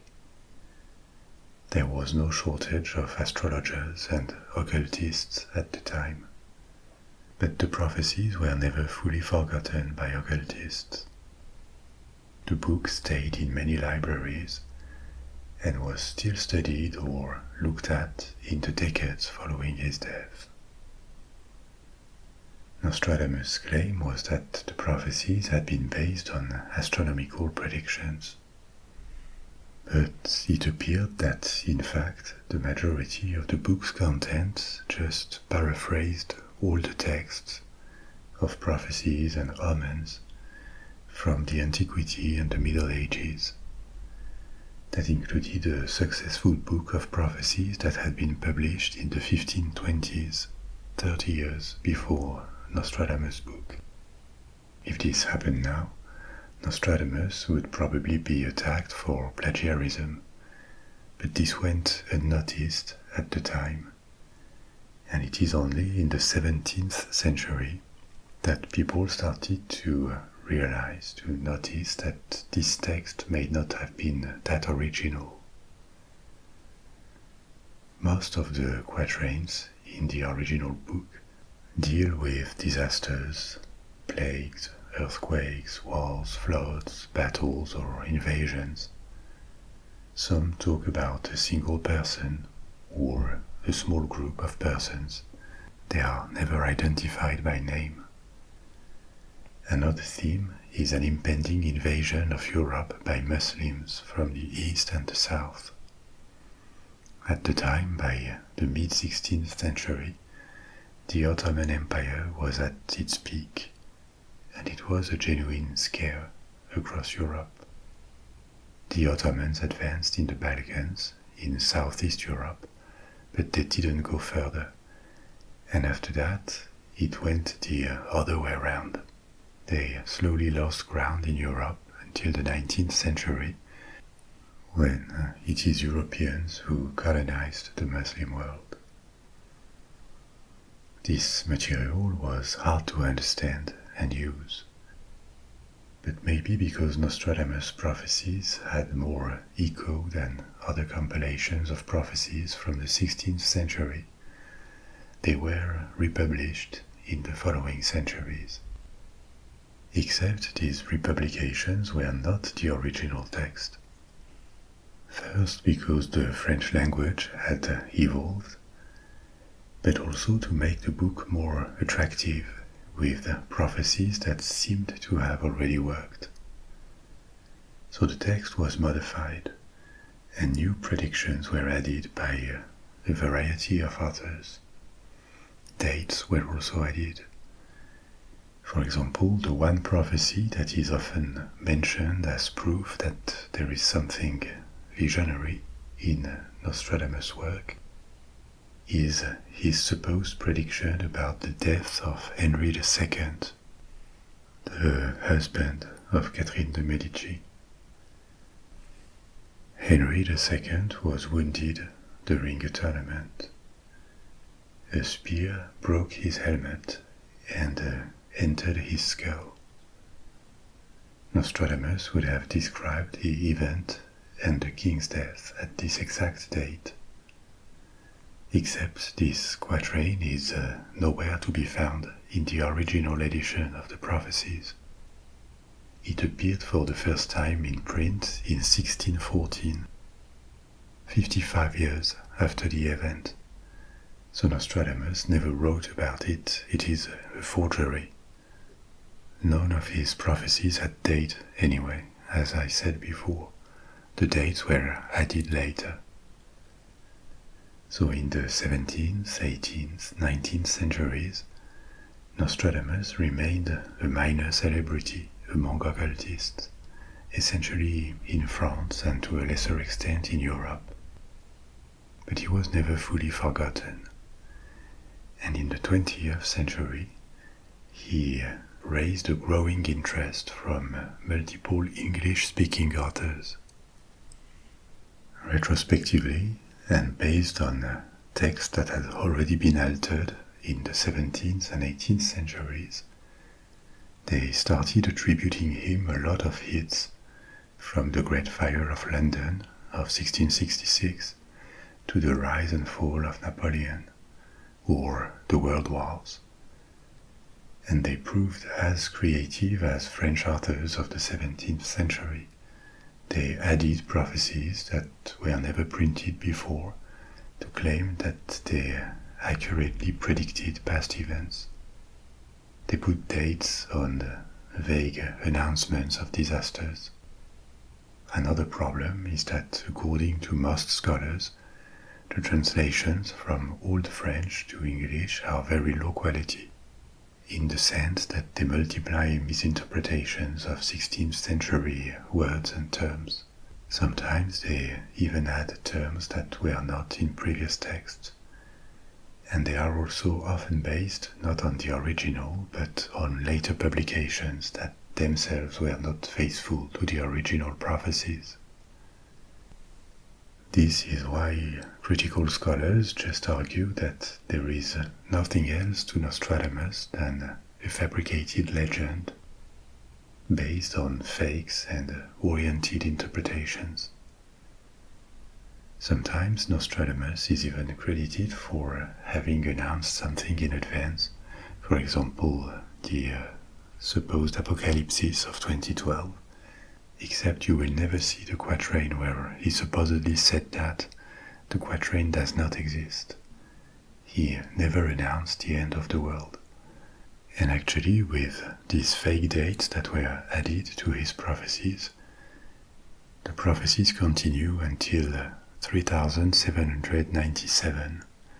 So we still have 18 centuries of prophecies left to go. Returning to this 2012 story, it was just a rumor that Nostradamus announced something like this. And the name of Nostradamus was probably thrown into this just for fun or to give credibility to the story. So at the end, what do we have? In terms of prophecies, not much, as I explained.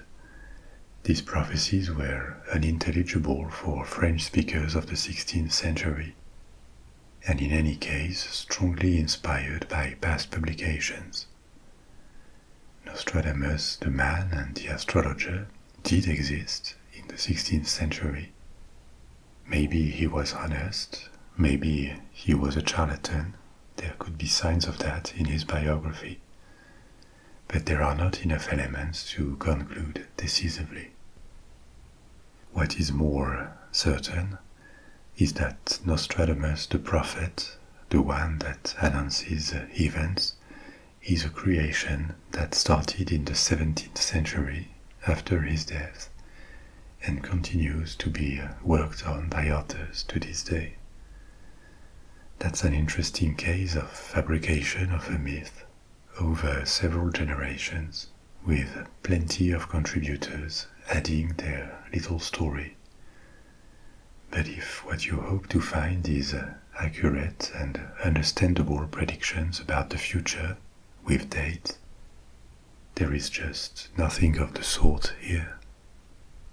And the Nostradamus that appears in films or is mentioned in novels is much closer to a fictional character.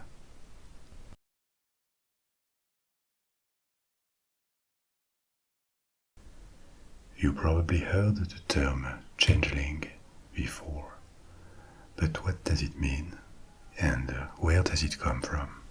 Again, we need to talk about history and folklore to find out. And this will take us across Europe, where the same myth, with slight variations, used to be known in many countries. Historically, a changeling was referred to in English as an oaf. In modern language, an oaf is a stupid or clumsy person, and the meanings are connected, as we're going to see. The term oaf comes from the Middle English elven, which itself came from the Old Norse term for elf, alfr.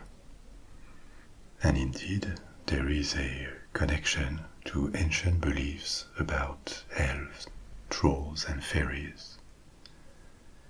A changeling, or an oaf, was believed to be a human-like creature, often a fairy that had been left in place of a human baby. Fairies or other creatures would have stolen a newborn and replaced it with a fake having the same appearance but of a completely different nature, a nature that would appear later when the child would grow up. This sounds bizarre, but this was taken very seriously for centuries, and it provided an explanation for when children grew up different from others, either physically or mentally. Typically, people believed that a baby could be stolen by fairies and replaced when the parents were not watching. But it was not always fairies. In Scandinavia, it was generally believed that it was trolls.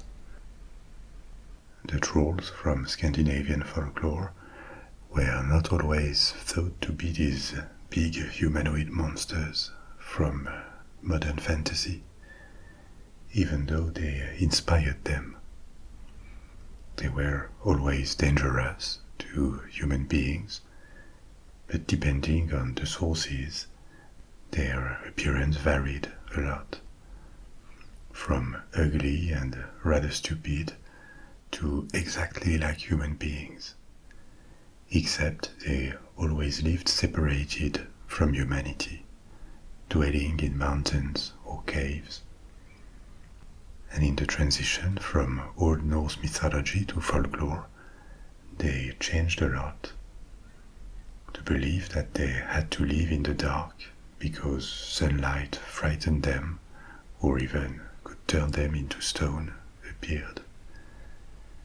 They were sometimes described as man-eaters, and depending on the regions and countries of Scandinavia, they came in a variety of sizes. In some cases giants, in others dwarves. Sometimes they lived in small family units, sometimes solitary.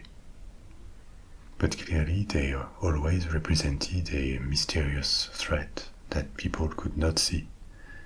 They were not necessarily evil, but they were always dangerous for humans. In Eastern Europe, especially in Poland, it was not fairies or trolls, but malevolent female spirits, like the Mamuna. These creatures came from Slavic mythology. They were known for living in swamps and being dangerous, and they were previously women who lived a bit at the margin of society, like unmarried mothers, old maids, or midwives. And they would have turned into these demons after death. In Germany, in Great Britain, Ireland, or France, they were fairies.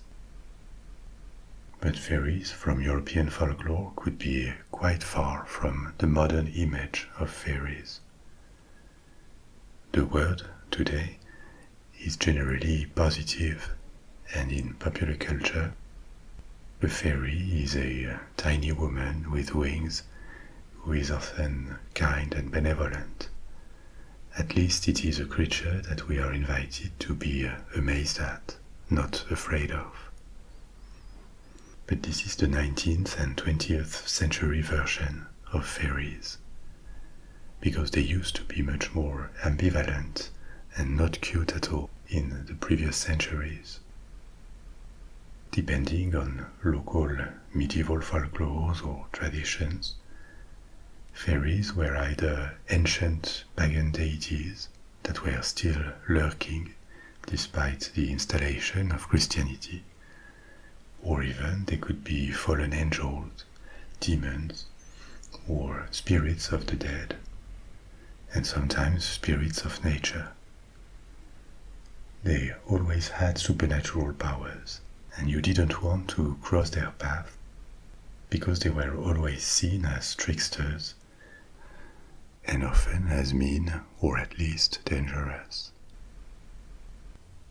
They were often blamed for sickness and birth deformities, and people would protect from them with charms, like church bells that were believed to make them go away, and some types of food, or a four-leaf clover. So it's only when people massively stopped believing in these supernatural creatures in the 18th and 19th centuries that they started to be represented as cute and marvelous. The Celtic revival in the 19th century that actualized in a positive light the Celtic heritage also rehabilitated them. Fairies became popular during the Victorian era, and it is this representation that still lives on in popular culture.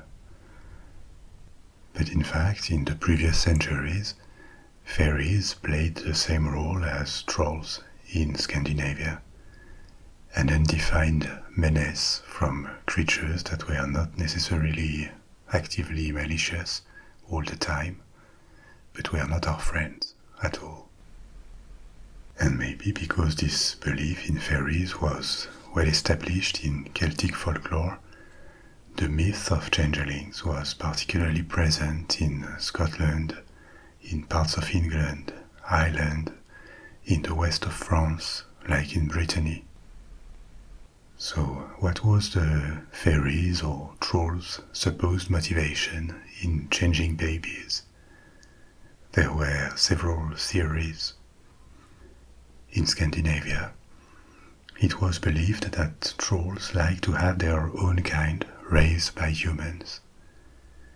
Elsewhere, it was supposed that traits in newborns that were seen as beautiful, like blonde hair or blue eyes, these attracted fairies because they wanted to appropriate these traits.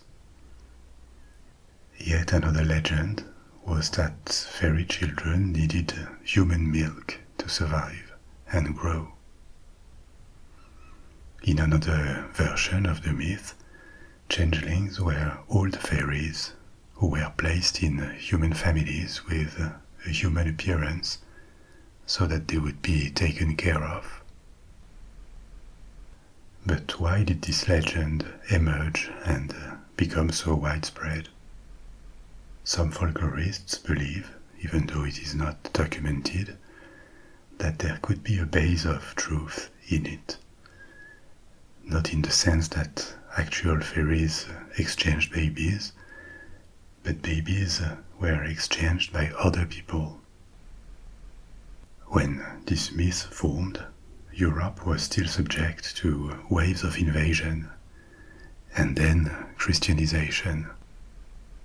So some groups of people may have gone into hiding, or at least living at the margin of the rest of society, because they rejected assimilation or because they were rejected.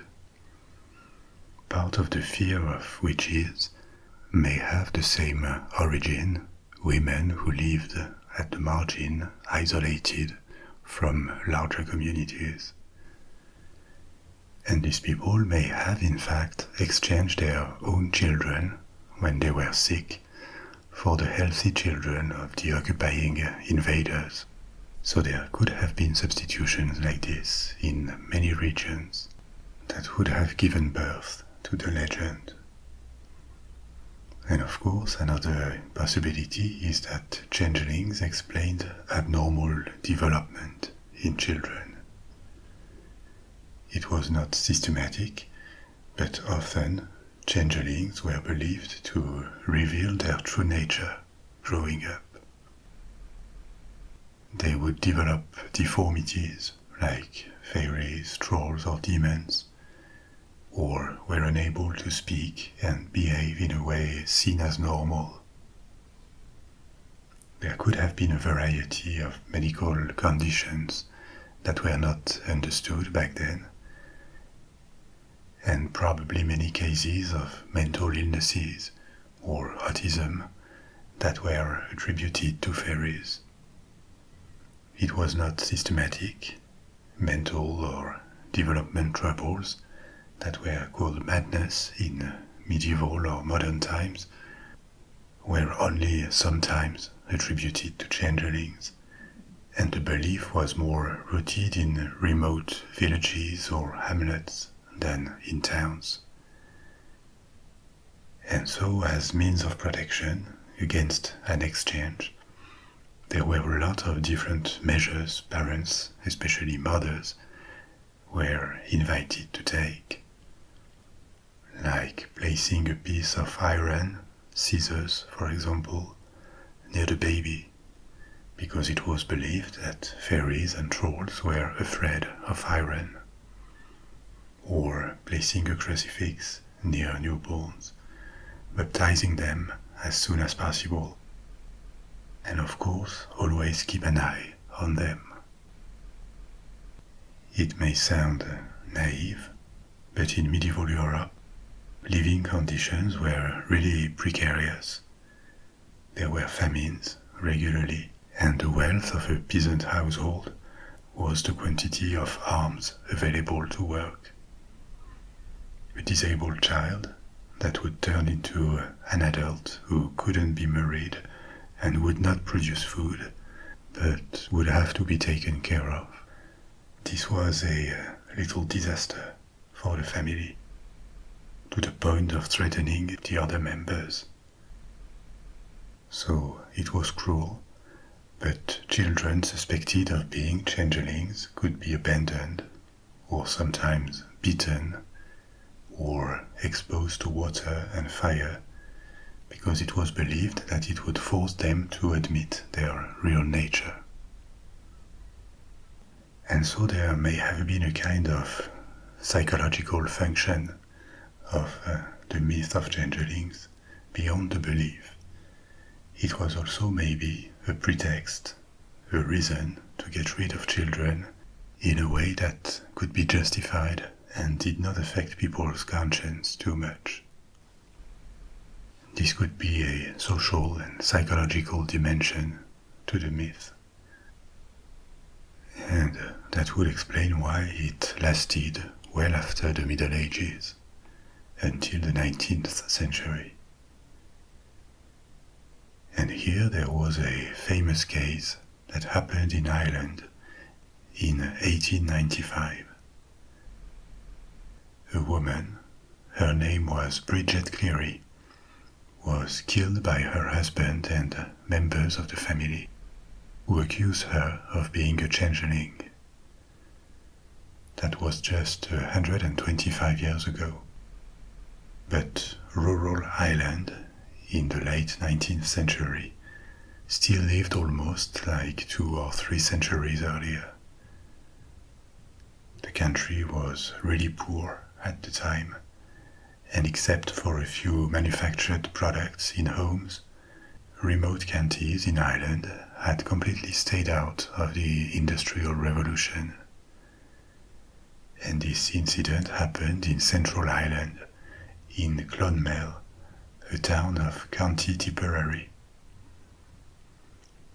Bridget was born in 1869, and aged 18, she married Michael Cleary, a cooper. She had a degree of independence and became almost a professional in the years following her marriage, which was unusual at the time and in this location. She had a little flock of chickens and she sold eggs. She also owned a sewing machine and she made dresses that she also sold. It is hard to know the exact state of the relationship with her husband. At the beginning of their marriage, she went to live with her elderly parents and they didn't live together. It didn't mean they were formally separated, but they were both very young and not ready yet to establish a home together. But after a few years, they could finally settle and live in a quite good-looking house in Clonmel. But interesting detail, the house had a slightly suspicious reputation because it was built on the site of a supposed fairy ring fort, that is to say the remains of a prehistoric dwelling or stone circle, and these remains were believed to be fairy circles. In March 1895, Bridget fell ill, and after more than a week of what could have been bronchitis, a physician visited her. She was very sick, so much that a priest was called to administrate last rites out of precaution. Over the following 2 days, it seems not only her husband, but also several friends and family members, including her father, became absolutely convinced that she was not just sick, but possessed, or that she was no longer herself. They submitted her to treatment or rites that were supposed to cast the fairy out of her, like carrying her before the fireplace. You remember it was believed that changelings had to admit their true nature when exposed to fire. In the following days, rumors began to circulate that Bridget was missing. The local police began searching for her, and her husband claimed that she had been taken by fairies. Soon after, her body was found in a shallow grave, and the coroner who examined the body declared that she had died by burning. 9 people were charged for what was investigated as a murder, including her husband Michael. 5 of them were indicted by a jury on charges of wounding, and a trial took place. It appeared during the trial that this was not a case of her husband trying to hide the murder of his wife behind a pretext, like a legend. He had been convinced that she was a changeling and no longer Bridget.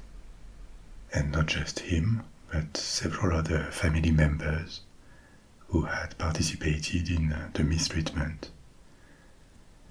Their defense line was that they had a genuine belief that she was not herself. They didn't intend to kill her, but rather to restore her to her rightful self. This could possibly have been admitted in a trial 200 or 300 years earlier, but in 1895 this was just not accepted as justification. In a sense, there were 2 views of the world in opposition, but a woman had died, and her husband spent 15 years in jail. Authors have later speculated that there might have been a psychotic disorder from Michael Cleary due to the stress of managing Bridget's illness, and somehow he would have convinced others on a terrain of superstition that was favorable. Maybe the psychological and social mechanism here was similar to what happened sometimes when there were witch hunts. We don't know. But it is striking that suddenly almost 10 people who knew this woman very well were suddenly absolutely sure that she was no longer herself.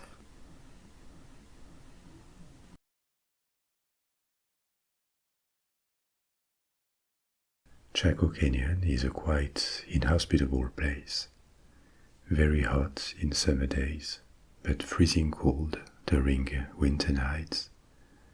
Arid, far from forests or large expanses of cultivable land. And yet, it is there that more than 1,000 years ago, people from the ancestral Puebloan culture built a large complex that was obviously not just utilitarian. They had to quarry and transport sandstone blocks on great distances. They erected high buildings, some with 4 stories, and hundreds of rooms. They brought timber from faraway forests, and on a large area they modeled the land and built on it with a layout that was all but random. Buildings were aligned to capture the solar and lunar cycles. They formed geometrical patterns that took into account cardinal directions. And on a broader scale, the central canyon was a connection point to many villages, pueblos, dozens of them, spread on a large area through an enigmatic web of road systems. Until the 19th century, the ruins of Chaco Canyon were the largest buildings in the United States, even though they were already centuries old and had long been abandoned. This invites to reconsider the belief that large stone architecture was mainly to be found in Mesoamerica or in the Andes in Precolumbian times. No, Chaco Canyon is a massive site, and it is far from Mexico or Peru. So, who were the builders? Why did they create this site over several generations? What did it mean to them? What was its function or its functions? This remains an open question, and that's the core of the mystery. But there are ways to approach and better understand the mystery of Chaco Canyon. First of all, what does the Chaco Canyon site look like and how vast is it? The canyon itself is at the center of what is now a large American national park, the Chaco Culture National Historical Park. In the canyon, there are several large complexes. The most famous and largest of them is called Pueblo Bonito, and it consists of hundreds of rooms that are all connected and ordered in a half circle. These structures, these complexes, are like a big palace or an entire village. They are called great houses. And there are several more great houses other than Pueblo Bonito, smaller but each with dozens of rooms. And these different great houses have been dated from different periods. But because there are also these roads that I mentioned before, and other sites outside the canyon that were connected to it, we have to consider a larger scale. The canyon lies within a basin, the San Juan Basin, that covers 7,500 square miles and extends beyond New Mexico to the southwest of Colorado and parts of Utah and Arizona. Long ago, this was the heart of ancestral Puebloan culture, I told you about them already in another story about Cliff Palace, better known as Mesa Verde in Colorado. I'll put a link in the description so you can refer to it if you want to know more about the emergence and migrations of Puebloans. Their culture in Chaco emerged in population of basket makers. Basket maker is the name of a pre-Puebloan culture that began in this region, or at least archaeologists found traces of it, more than 3,000 years ago. It evolved into a distinct culture, with enough traits in their architecture, their crafts, their art, to be considered a new culture. And this evolution happened around the 8th century of our era, 12 to 1300 years ago. Archaeologists have distinguished from this point on different eras in Puebloan culture. They have been given numbers 1, 2, 3, each one corresponding to new developments and migrations too. Chaco Canyon was built during the first 3 eras and in several stages. It seems that at the time the region was less hostile than today in terms of climate. It would have been cooler and wetter. And in the 9th century, the population in and around the canyon would have grown a lot. The first great houses would have been built at this time, and in the following decades in several stages. For example, Pueblo Bonito would have been started in the 10th century AD, with the first section of 50 rooms. Traces of a system to process and trade turquoise in the canyon between different of these settlements, of these great houses, were found, which indicates that they had connections. Maybe these settlements all had different leaders, or there was a hierarchy between them. This is unknown. But in the 2 following centuries, Chaco Canyon prospered, and the building activity was quite intense. Until the 12th century, around 1140 AD. At this point, it seems the different communities started to lose population.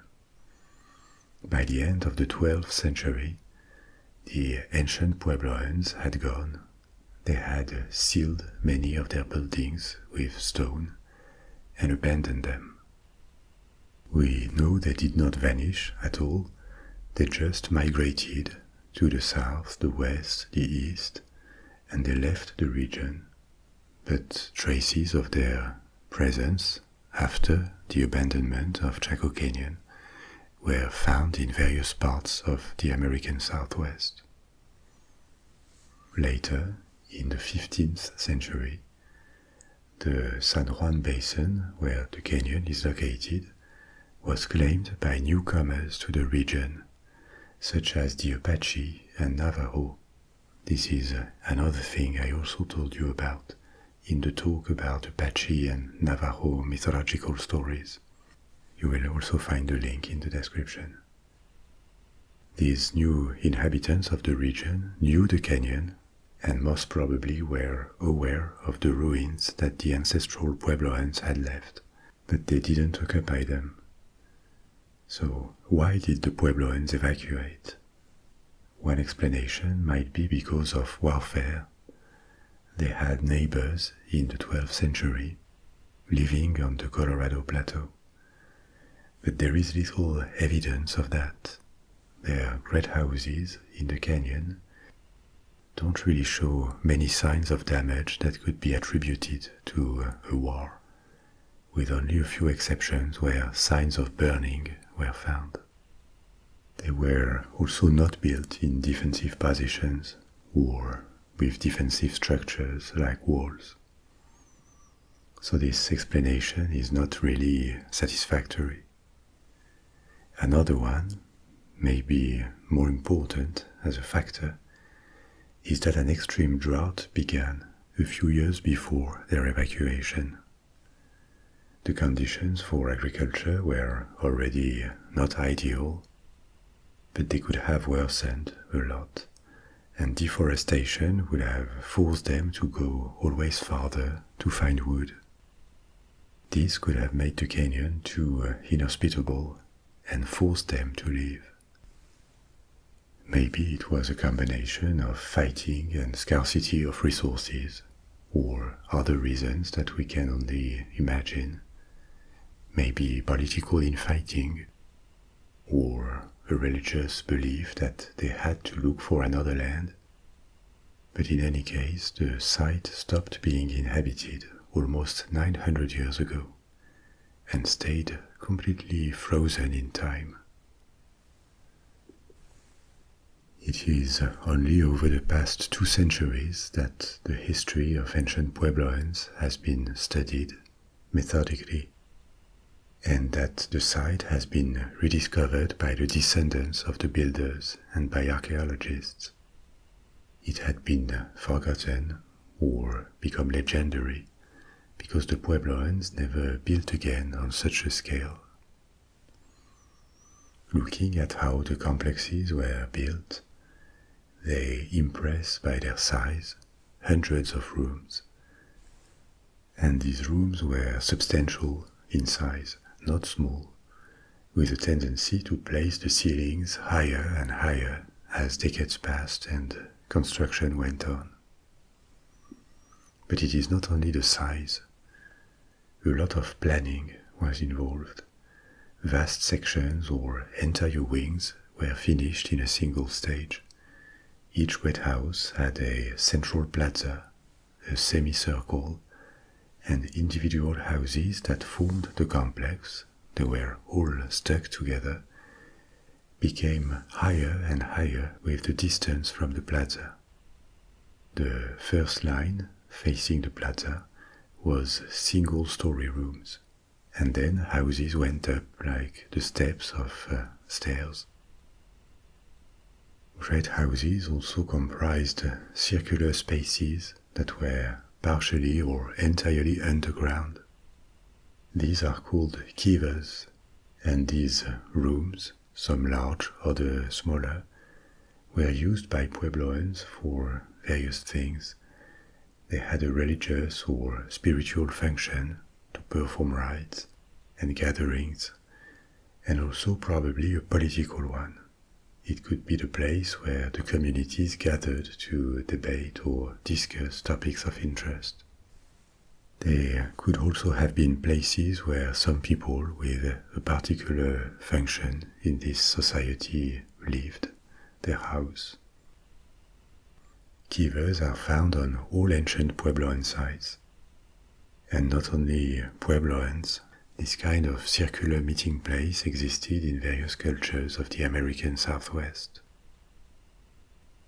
Now, one thing that has called the attention of archaeologists since they began studying Chaco Canyon is how gigantic the site looks in comparison with the estimated population of ancient Puebloans who lived in this area, and their access to resources, especially food.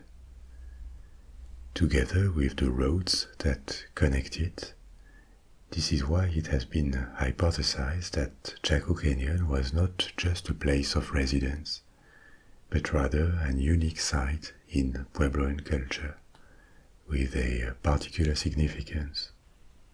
The alignment with the sun, the moon, and constellations, the aesthetic, also are elements that indicate a lot of meaning was involved in this site. But why? What was the function of Chaco Canyon? It could have been a place where Puebloans gathered, some from afar, a kind of capital in a culture that did not work as a state in the sense that there was no central administration and an unique leader. It was decentralized. But a sense of belonging to the same culture group, could have motivated the creation of a place like this one. Another possibility, but it does not exclude the first one, is that Chaco Canyon had a trade significance. The web of roads, this would have made it the marketplace of ancient Puebloans. It would have had a limited fixed population and a larger fleeting population who traveled to it. These explanations are utilitarian and they can make sense, but they don't really tell us why such symbolic care and planning was invested into the site. The kind of alignments that exist at Chaco Canyon were possible only thanks to generations of astronomical observation. And there is more than simple alignments. The site includes a butte, that is to say one of these isolated hills with vertical sides and a flat top that are typical of desertic areas in the southwest. On this butte, a petroglyph called the Sun Dagger was discovered. It is made of two spirals, placed in such a way that a stain of sunlight, like a spear of light, filtered by slabs, illuminates it and indicates equinoxes and other recurring astronomical events. The material used is basic, but the arrangement of this light clock is very elaborate, very ingenious, and reveals an impressive knowledge of astronomy. This is not something unique in Precolumbian America. Other civilizations had an advanced astronomical knowledge, based on centuries or at least generations of observation. But it shows how far the Puebloans had advanced in that field. When we take the Sun Dagger into account, and the alignments within and between great houses, their semicircular shape, their very deliberate aesthetic, it looks obvious that there was a deep intention, symbolical or spiritual or cosmological, that organized the whole site. To what ends? This is the core of the mystery. The Puebloans had no writing system, so there is no explicit document to work on, only hypotheses that can be made. Was it a kind of offering to gods?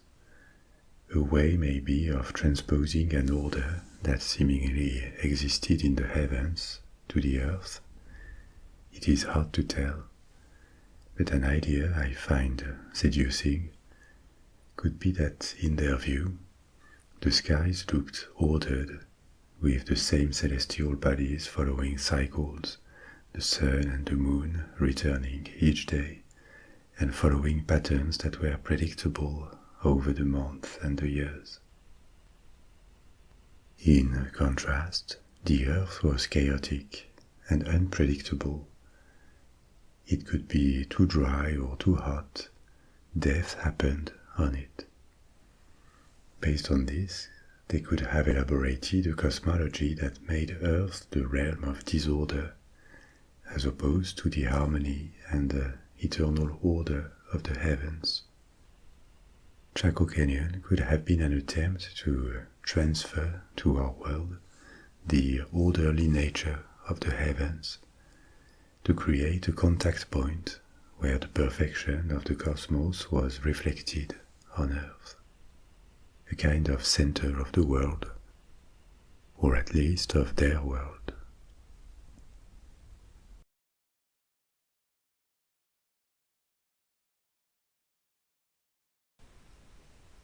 More than 700 years ago, on a Friday of October 1307, the King of France ordered the Grand Master of the Knights Templar and scores of other people from the same organization to be arrested. The arrest warrant stated that the Knights Templar were enemies of the faith, that they would all be imprisoned and forced, by torture if need be, to confess crimes ranging from blasphemy or the worshipping of idols to financial corruption and fraud. 6 weeks later, the Pope Clement called all monarchs in Christendom to arrest all Templars and seize their assets. After years of interrogations and trials, the leaders of the order would be executed, burnt at the stake, and the thousands of surviving members of this once powerful order returned to civilian life or joined other orders of knights. Everywhere their assets were confiscated. The loans they had granted were cancelled to never be repaid. And what had been the most glorious, the most powerful religious military order in Christendom was dismantled. Their fortune had now disappeared. Or had it? Did something remain, hidden somewhere? The possibility of a hidden, lost treasure is only one aspect of a multifaceted legend of the Templars, which also includes the worshipping of a mysterious entity, relics like the Holy Grail or the Ark of the Covenant, and more secrets, rumors or speculations. There is a lot to unpack. Let's dig in. I told you about the Knights Templar recently, in a story about the Crusades. The Knights Templar were a religious military order, that is to say, a religious organization, but at its core were not monks or priests, but knights, who had pledged to serve their order and the church by fighting for them and helping them to pursue their goals. The main goal, the original reason to be of the Knights Templar, was to protect the holy city, Jerusalem, and the Christian pilgrims that traveled to Jerusalem starting in the 12th century, after the city had been captured by the Christians in the First Crusade. At the very beginning, when they were founded in 1119, the order was a small society of knights, and it was headquartered on the Temple Mount in Jerusalem, hence their name, Knights Templar. The Templars were not the only order to appear at the time of the Crusades. In the same years, the Knights Hospitalier also emerged in Jerusalem, initially to take care of a hospital. Before them, one of the conquerors of Jerusalem, Godfrey of Bouillon, had founded the Knights of the Holy Sepulchre to guard the Church of the Holy Sepulchre in the Old City of Jerusalem. Another major order founded later would be the Teutonic Knights. Several of these orders became large international organizations, with a presence not only in and around the place where they had been founded, but in all Christian countries. Several of them grew to several thousands of members, and they lasted for a long time.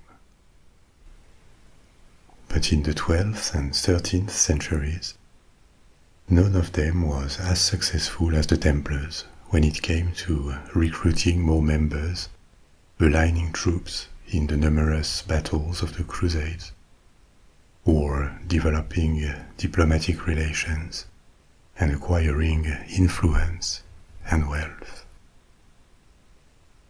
In fact, the Knights Templar quickly evolved from a small group of pious knights to a political and economic entity that had dozens of houses also called commanderies, scattered across Europe and the Levant. They also had their own strongholds, and over time they accumulated considerable assets: abbeys, land, buildings, vineyards, ships, workshops. The order was joined by thousands and thousands of new members, to the point that in the 13th century only 10% of the members were knights. The remaining 90% were in support positions, taking care of the order's logistics and possessions. Part of this wealth was dedicated to their crusade-related mission. They funded expeditions, they maintained their military presence. Occasionally they paid ransoms. They paid the ransom of Louis IX, Saint Louis, when he was made prisoner in Egypt during the Seventh Crusade, for example. But this didn't stop the order from accumulating always more. Their income sources included trade, banking. They lent money to high nobles or kings who needed funding, and even financial services to the crusaders and the pilgrims. When someone wanted to go to the Holy Land or travel to another destination, they could sell or mortgage their assets to the local commandery of the Templars. They were given a letter of credit, and with this document, they could go to any other commandery to redeem funds, without having to travel with treasures, coins, or precious metals. In practice, the Templars increasingly looked and acted like an international corporation. And by the end of the 13th century, 150 years after their creation, this had begun to cause significant resentment. As long as the Crusades to the Holy Land were active, there was a justification to their wealth and power. But by the second part of the 13th century, the crusading movement was declining. Catholic states created in the Near East had lost ground and could no longer hope to retake it. So this challenged the very reason to be of the Knights Templar. But at this point, their organization was wealthier than ever, and the bulk of its possessions was in Western Europe, especially in France, which had been their historical center after Jerusalem, because most of the participants in the First Crusade had come from France. Who did they annoy? First, sovereigns. Sovereigns they had lent money to, and who were unable or unwilling to repay their debt, especially the King of France at the time, Philip IV. But it was not only kings. The popes and a part of the high clergy were also displeased. For a long time, the popes had encouraged the order because it made a very valuable contribution to the Crusades, and for the papacy, the power of knights' orders that were built on religious foundations was a way of gaining secular power. They could count on organizations that were not regular kingdoms and were intrinsically bound to the Catholic Church. They had been sanctioned by the popes themselves, and so the power of these religious orders was not directly controlled by the Roman Catholic Church, but in practice it was like an extension of it. So this was perfect as long as the papacy needed them for the crusades overseas or for internal crusades. Different popes called to crusades against regions or sects that were considered heretical. We will talk about this later in tonight's story when I tell you about the Cathars. But returning to the Knights Templar, when the golden age of the Crusades ended, and the Knights Templar became a bit too independent, autonomous, a powerhouse in their own right, they became irritating for the popes and for the church. They competed with the church for land ownership, for example. In medieval Europe, alongside lords, the church was a major land and real estate owner. The popes had their own small state in Italy and around Avignon in the southeast of France. But via bishoprics, abbeys, and convents, the church also owned land everywhere. Most of the time, these possessions were not exploited to turn a profit. They funded charitable works. The church was the main, and often the only, provider of food, shelter, and care for the poor. It had hospitals. In the countryside, church land was often accessible for free to the peasant communities. They could let their cattle feed on it, and that helped families support themselves. The church's income also served to commission buildings and works of art. So the idea was not to accumulate, but via land ownership, the Catholic Church stayed deeply involved in the fabric of society. Because everywhere its presence was massive, very visible, not only in spiritual or religious life, but also material life. To a point that is hard to imagine for us today if we live in a Western secular country. So, from its possessions, the Church derived a lot of relevance, of influence, power, prestige. Seeing the Knights Templar competing with the Church with all their commanderies and their acquisition of estates was increasingly disturbing to the successive popes. They went from very supportive in the early 12th century, when the order was founded, to slightly annoyed and ultimately furious at the turn of the 14th century. By the way, it is a tangent, but this issue of the wealth of the Church was not something that went unnoticed or was completely accepted in the 12th and 13th centuries. There were reactions against it, often from within the Church itself, on the grounds that it could be a form of corruption that took the Church away from its spiritual mission.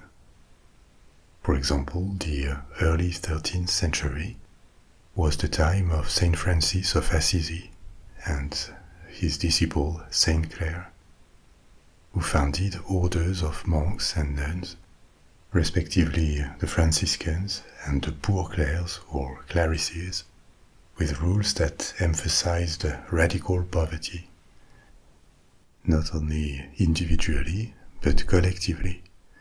The communities following their rule had to own nothing and voluntarily depend on the goodwill of the people. They are called mendicant orders.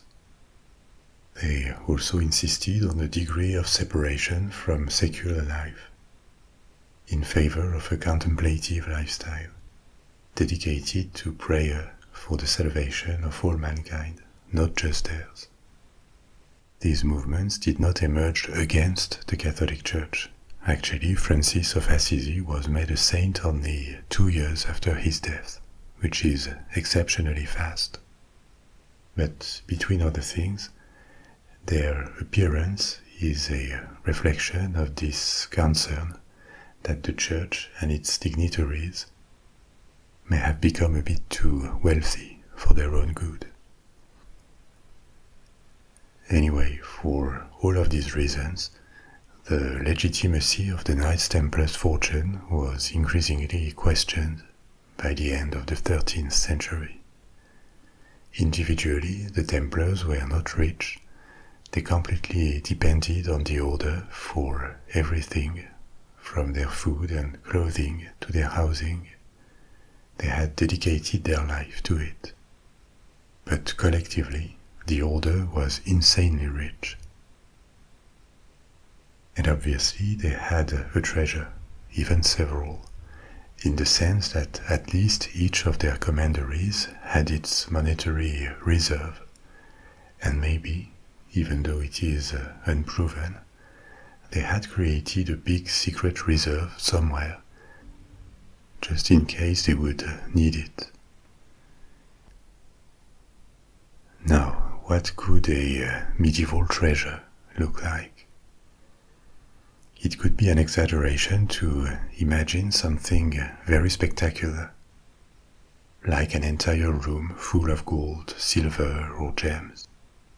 Why is that? Because precious metals were particularly scarce all along the Middle Ages in Europe. There were a few mines of gold and silver, but not many, and structurally, precious metals tended to get out of Europe. Commercial links with the rest of the world were not intense, but they existed. With Byzantium and Muslim regions of North Africa and the Middle East.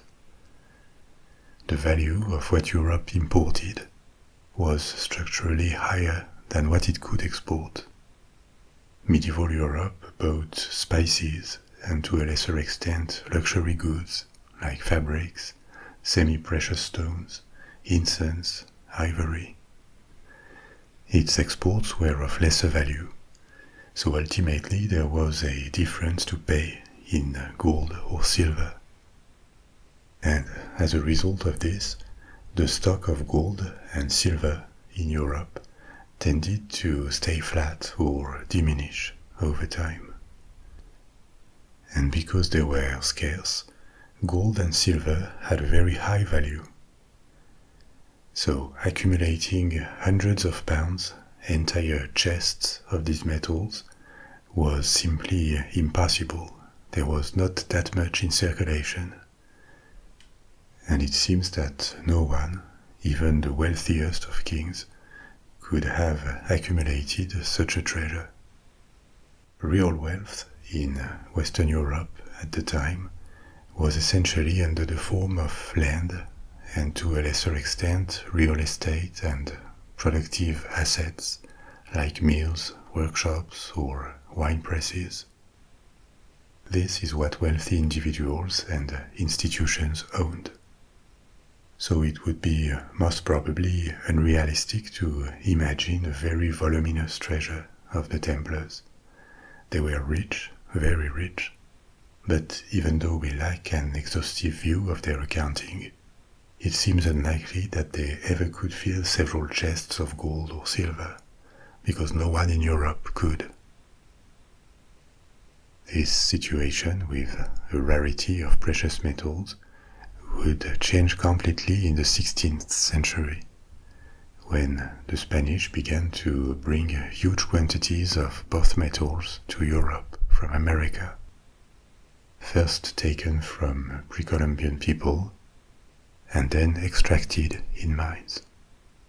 So via Spain, Europe was suddenly flooded with more gold than probably ever, to the point that it reversed the secular scarcity of precious metals, and this had various economic consequences, like a sudden spike in inflation.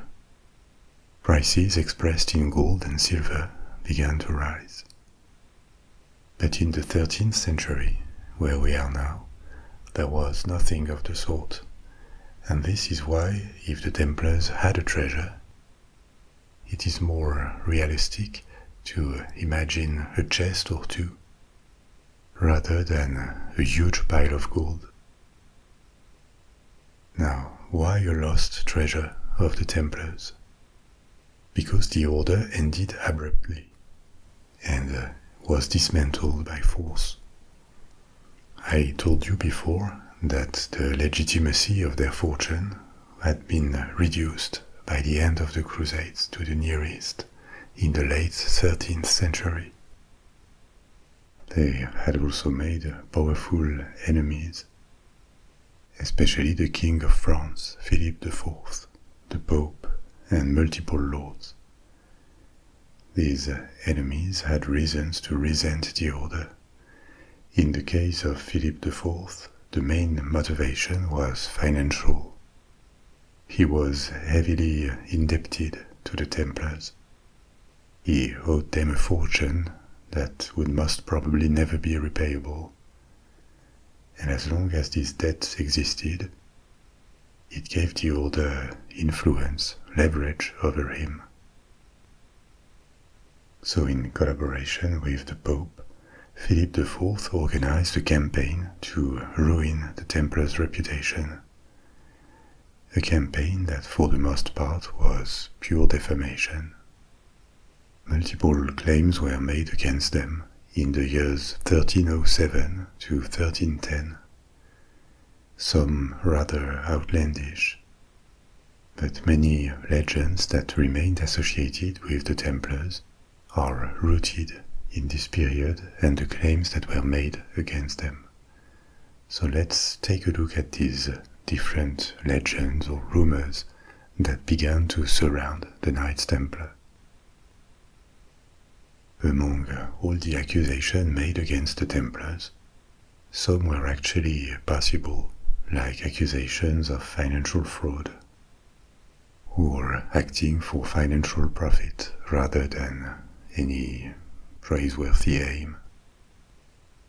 Others seem to have been entirely made up to discredit them, and for secret societies, esoterists or novelists of the following centuries, these were the juiciest. In that category, we find accusations of idolatry. They would have abandoned their Christian faith to worship a god, an idol, called Baphomet. The name Baphomet appeared in trial transcriptions for the Inquisition of the Knights Templar, starting in 1307, when the order and its leaders were investigated. The term Baphomet was not entirely unknown before. Since the end of the 11th century, it occasionally appeared in chronicles or letters written by crusaders to the Near East. It isn't clear what it exactly named, a demon, an ancient god, or it could have had something to do with the Muslims. It could be a corruption of the name Mahomet, Muhammad, from Arabic to Old French. The Crusaders of the First Crusade knew very little about Islam. They came from regions that were very separated from the Muslim world. So to them, Islam was part of an imprecise and broad group of pagans and heretics. The term was also used in the 12th and 13th century in poems and other texts written in the south of France. And we don't exactly know how people understood it. But it is obvious that the Baphomet was considered an evil, unchristian entity. It seems that when the Inquisition and the King of France needed to pin accusations on the Templars, the term Baphomet was already associated with the Middle East and heresy, so it was repurposed to become a kind of god that the Templars would have venerated secretly instead of the true Christian god. This was made somehow plausible by the connections of the Templars with the Middle East, with the Holy Land. They were founded in Jerusalem, and until the end of the Crusade, a few years before their trial, they had kept connections with this region. Other than this vague connection, there is no tangible proof of anything, no proof that the Templars ever developed a cult. The only elements are these accusations and the confessions of some members, that were obtained under torture and often retracted later, which gives them little credibility. There is no hard evidence like contemporary texts or places of worship like temples or statues, nothing. And this is suspicious because it would have been in the interest of their accusers to expose any evidence. Like for other legends we will review in a minute, this one stayed in memories for a long time, until it entered various Western esoteric or occult traditions, especially in the 19th century. Typically, if you search for iconography, images of Baphomet, you're going to find a half-human, half-animal creature, with the head of a goat and various esoteric symbols on its body. This picture appeared in the 19th century. There was nothing of the sort before.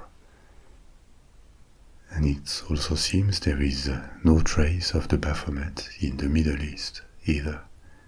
At least no documents or testimonies or representations indicate that such a cult would have ever existed.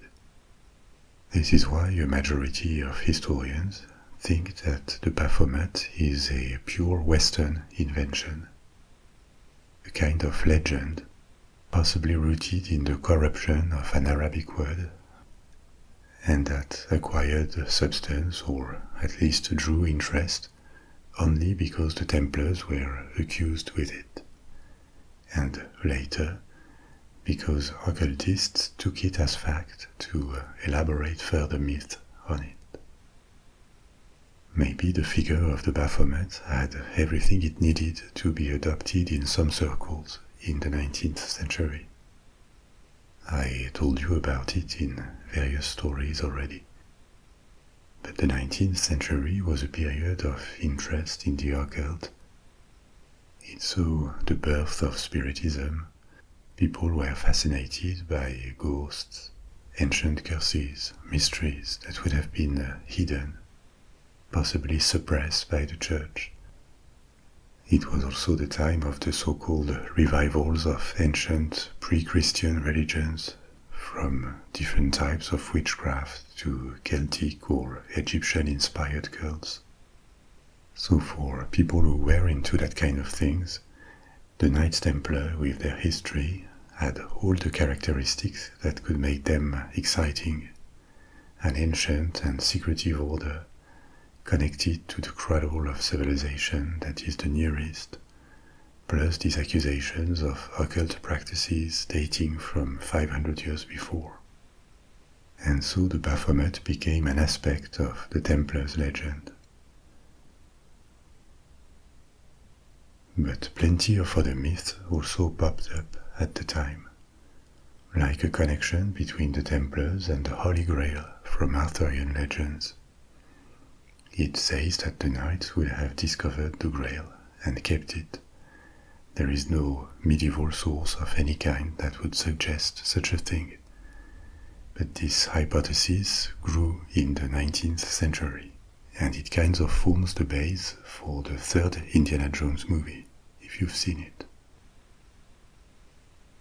Or stories saying that they had found other relics, from the Ark of the Covenant to the True Cross, or hidden Gospels that would shed a totally different light on Christianity, and needed to be destroyed or hidden to avoid a new truth to be revealed.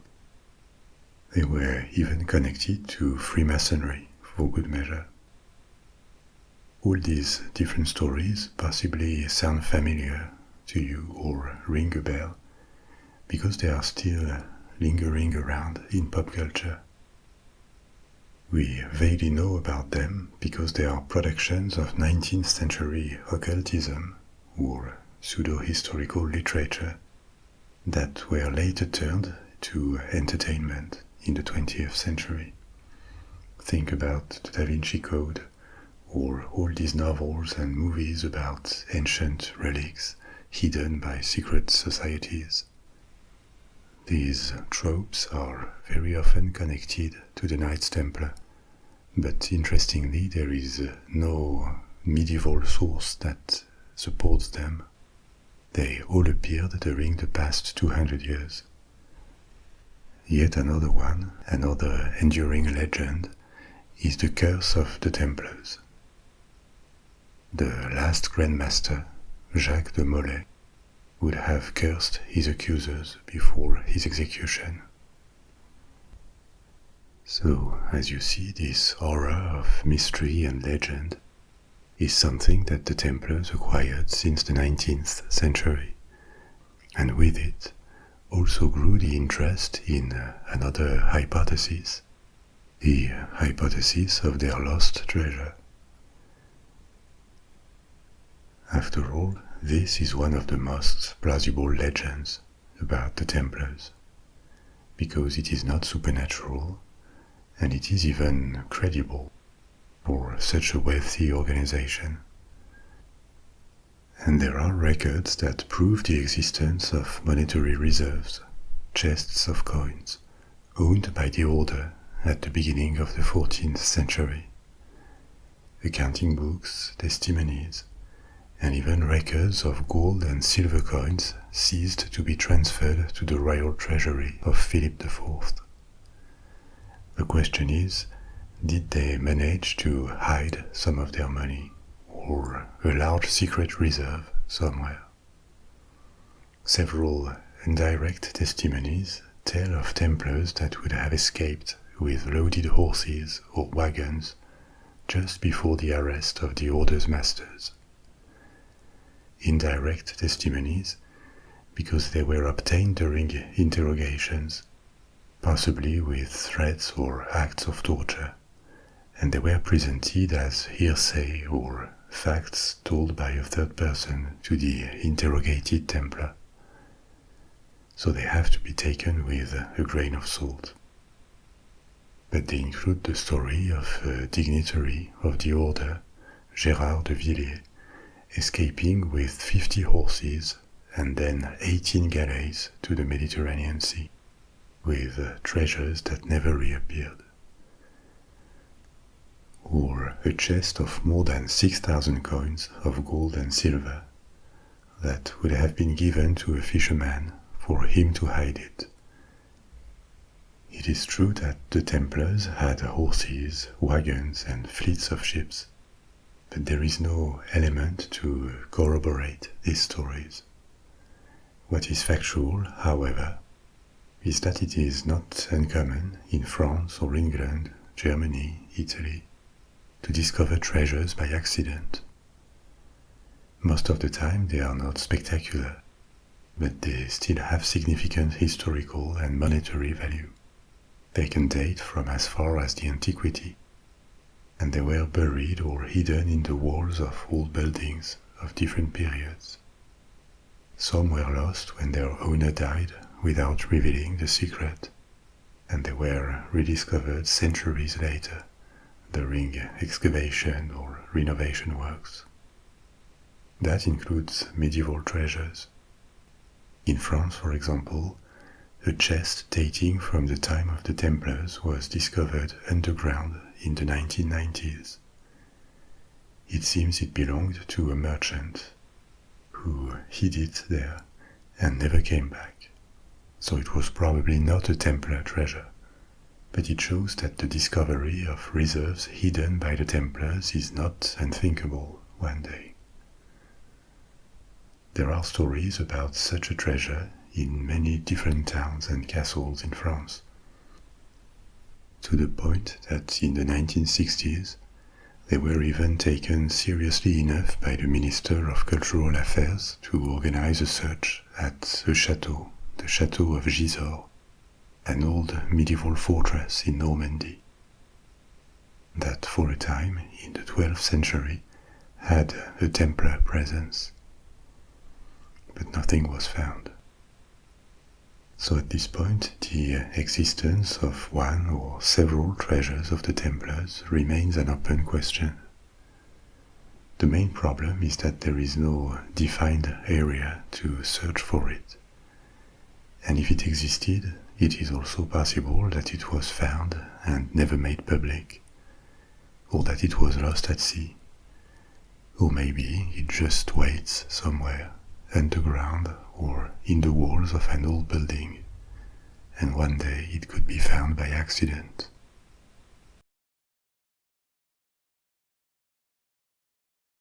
Now we are going to stay in the Middle Ages, and our second story of the night begins in 1244 in the southwest of France, near a village called Montségur. After 9 months of siege, the few dozen fighters who had defended the nearby castle against thousands of royal soldiers had just surrendered. They had been able to resist for so long, thanks to their defensive position.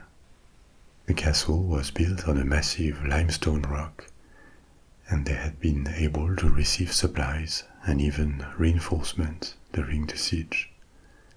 But by the end, they were so outnumbered that they could not resist anymore. The castle of Montségur was lost. And with it, the Cathar movement had been dealt a fatal blow in this region. It would continually decline and disappear a few decades later, and the Cathars would enter the realm of legends. But who were they? Why were they at war? And why do insistent rumors credit them with a treasure that would have been hidden to help the survival or the recreation of their movement? To understand it, we need to go back in time to the previous century, the 12th century, when their movement, their sect, began to thrive in the south of France and the north of Italy. Cathar comes from Greek katharos, meaning pure, and Catharism first emerged in Western Europe in the south of France, in the city of Albi, which is why its adherents were also sometimes referred to as Albigensians. It can be described as a Christian movement, but one that had aspects and beliefs that strongly clashed with the dogmas of the Catholic Church. The movement was dualist, which means that the Cathars believed in two gods or two deistic principles, one good and the other evil. The good God could have been the one of the New Testament, whereas the evil God would have been the one portrayed in the Old Testament. This evil God would have created the physical, material world, and the good God would have been the creator of the spiritual realm that was promised to the faithful after death. What could have favored this concept is that the God of the Old Testament appears strong on demands, revenge, and punishment, with episodes like the expulsion from the Garden of Eden, the flood narrative, the destruction of Sodom and Gomorrah, or the plagues of Egypt. In contrast, the New Testament is focused on redemption. At the heart of it is the narrative of God becoming human and suffering for mankind, for the remission of sins, and it contains a promise of eternal life. All these texts have been interpreted in various ways along history, but it is fair to say that the tones are quite different between the Old and New Testament. And this kind of dualist belief actually had a history in the Christian world before the Cathars. It may have originated early in Christianity and in Jewish communities in various sects, as early as the late 1st century. It seems the Cathars were influenced by movements from the Balkans and the Byzantine Empire. such as the Paulician movement, a sect in Armenia that originated in the 7th century, and also the Bogomils, another Christian dualist sect founded in Macedonia in the 10th century. Somehow, possibly via ascetic leaders, this set of beliefs traveled westward and took hold in this region of France. From there, it expanded among different groups that were seduced by this religious teaching. The Cathars did not become the majority in these regions, but they ended up representing a visible alternative to the teachings of the Roman Catholic Church in the 12th century. These different groups of Cathars did not share an exact same set of beliefs and practices. There were many nuances and local characteristics to their practice. But they had in common this dualist vision of the divine and a few other traits. These traits include the fact that they were a Gnostic movement. That is to say, they emphasized personal spiritual knowledge, the exploration of spirituality and their relation to God by each individual, rather than following traditions, teachings, or commands of a religious authority. They also believed that human spirits or souls were the spirits of angels trapped in the material world, in the realm of this evil god, and that these spirits, our spirits as humans, were destined to be reincarnated until they achieved salvation and could rejoin the good God in heaven. To achieve salvation, to put an end to the cycle of reincarnation, the Cathars had a ritual, the consolamentum, a form of baptism performed when death was imminent. To come close to salvation, the Cathars were invited to tend to reach the state of perfect. The perfect was an individual who had become eligible to return to the good God. And this title of perfect or perfecti was increasingly given to the leaders of the movement. Now, you don't need to be an expert in Christianity or Catholicism to immediately see that the beliefs of the Cathars were problematic for traditional or dominant orthodoxy. A dualist God, the idea that the God of the Old Testament would be the devil, reincarnation, the rejection of the Catholic Church as a legitimate guide, sacraments that were not recognized by the organized church, all of this was quickly considered unacceptable, a totally heretical set of beliefs. Because we were in the Middle Ages, the concept of freedom of religion or the peaceful coexistence of interpretations of the Christian faith that were at odds, these were just unthinkable. Sometimes out of necessity, the church found accommodations, but in that case this was happening near the heart of Christendom, south of France, north of Italy.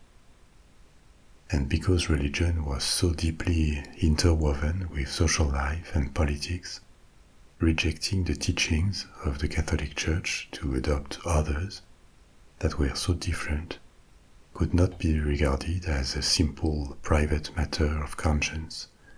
It was seen as sedition, an antisocial behavior. Something of this is similar to the reasons why the first Christians were persecuted by the Romans. Religion played a part in it, of course, but mainly because this particular religion, Christianity, was seen as seditious, hostile to Romanity, to the values and social organization of Rome.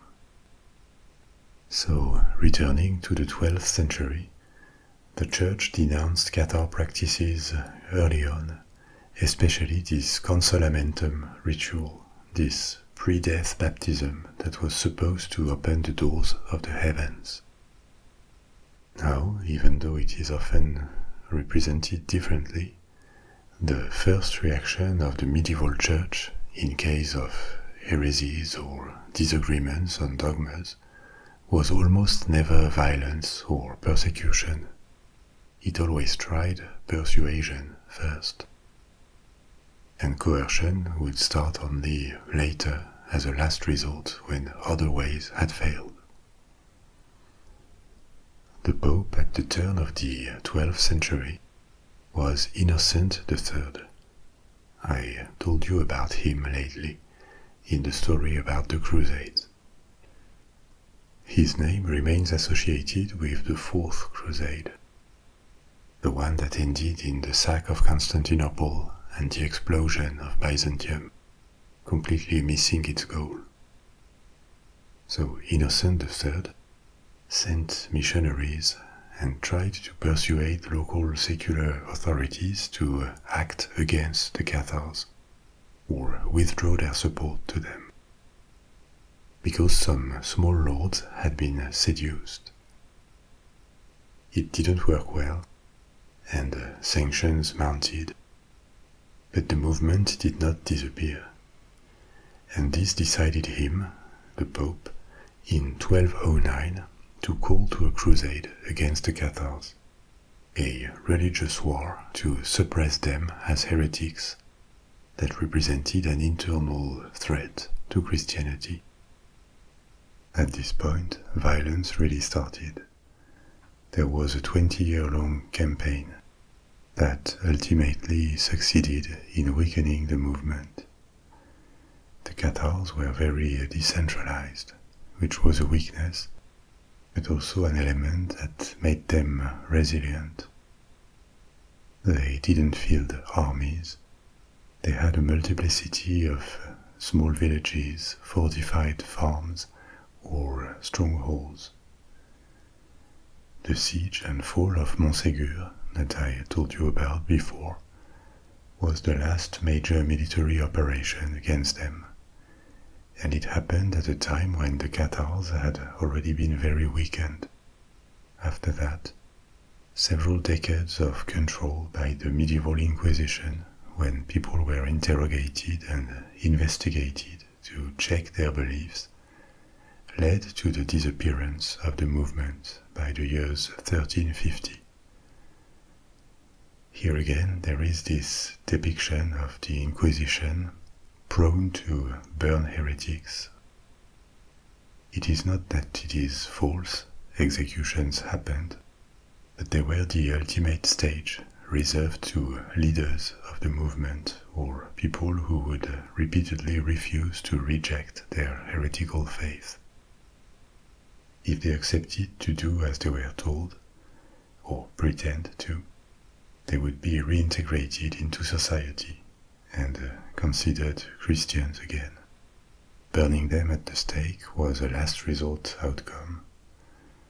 To give you an idea, in the years 1245 and 1246, more than 5,000 people in the region of Toulouse, in the south of France, were suspected to be Cathars and were interrogated.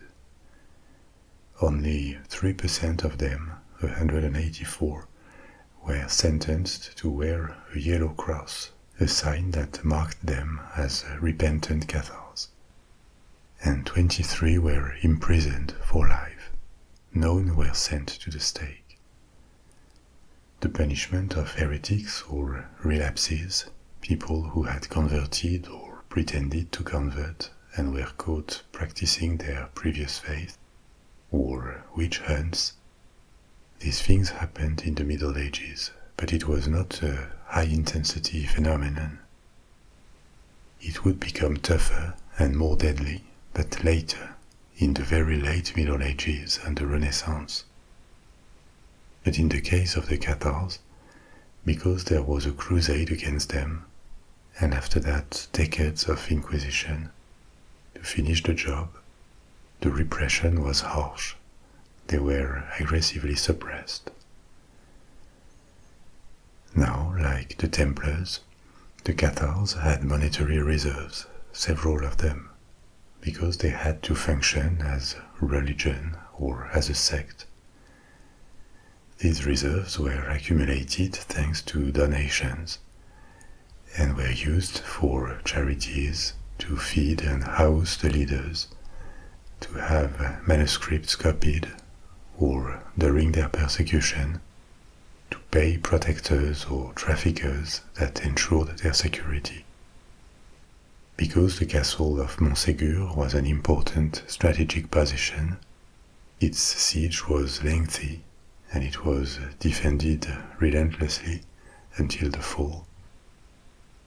The rumor that there could have been a treasure there quickly spread. There was certainly a reserve of coins, but we don't know how many. And we also don't know if anything of value was found after the siege, when the castle was taken. This is the starting point of the lost treasure legend.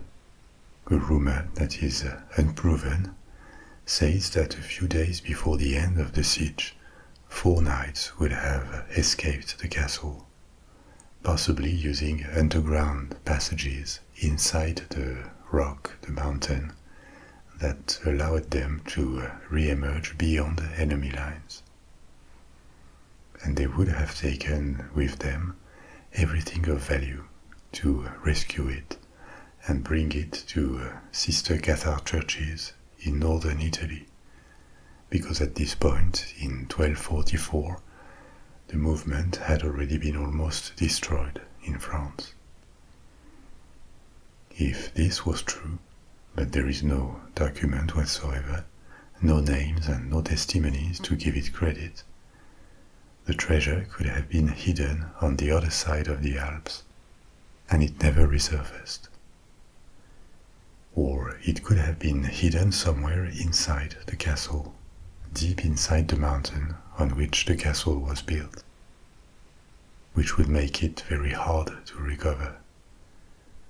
Searches have taken place, but it seems nothing was found.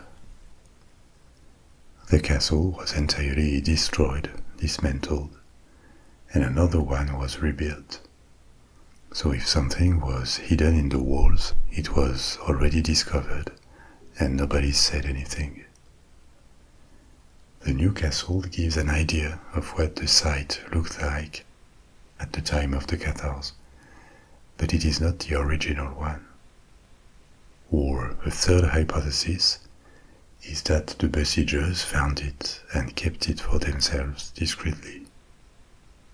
The army that took Montségur was led by representatives of the King of France, several local lords, and an envoy of the Pope.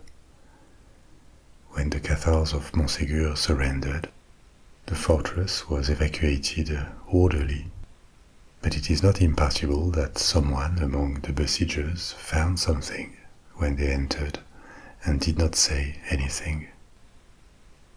In any case, exactly like for the Templars that were dismantled 70 years later, the possible treasure of the Cathars excited the imagination of many historians and novelists. Over time it was embellished with the same elements, the possibility that the Cathars had the Holy Grail, secret scriptures, or fabulous gems coming from the East. The Templars had their historical connection with the Holy Land and Jerusalem. For the Cathars, the Oriental origins of their beliefs permitted to make or invent connections. It is all totally hypothetical, because here again there is no solid proof. There was even the hypothesis that the Cathars who escaped the fortress would have gone to a stronghold of the Templars. In 1244, the Templars were still at the time of their splendor, and they were not threatened. In that case, The Cathar treasure could have merged with the treasure of the Templars. But here again, this is pure speculation. It may just be based on the appeal of connecting different legends between them. This idea actually appeared in the 19th century, unsurprisingly. What is factual is that the castle of Montségur keeps inspiring treasure hunters and novelists. And there is a parallel here with the Templars.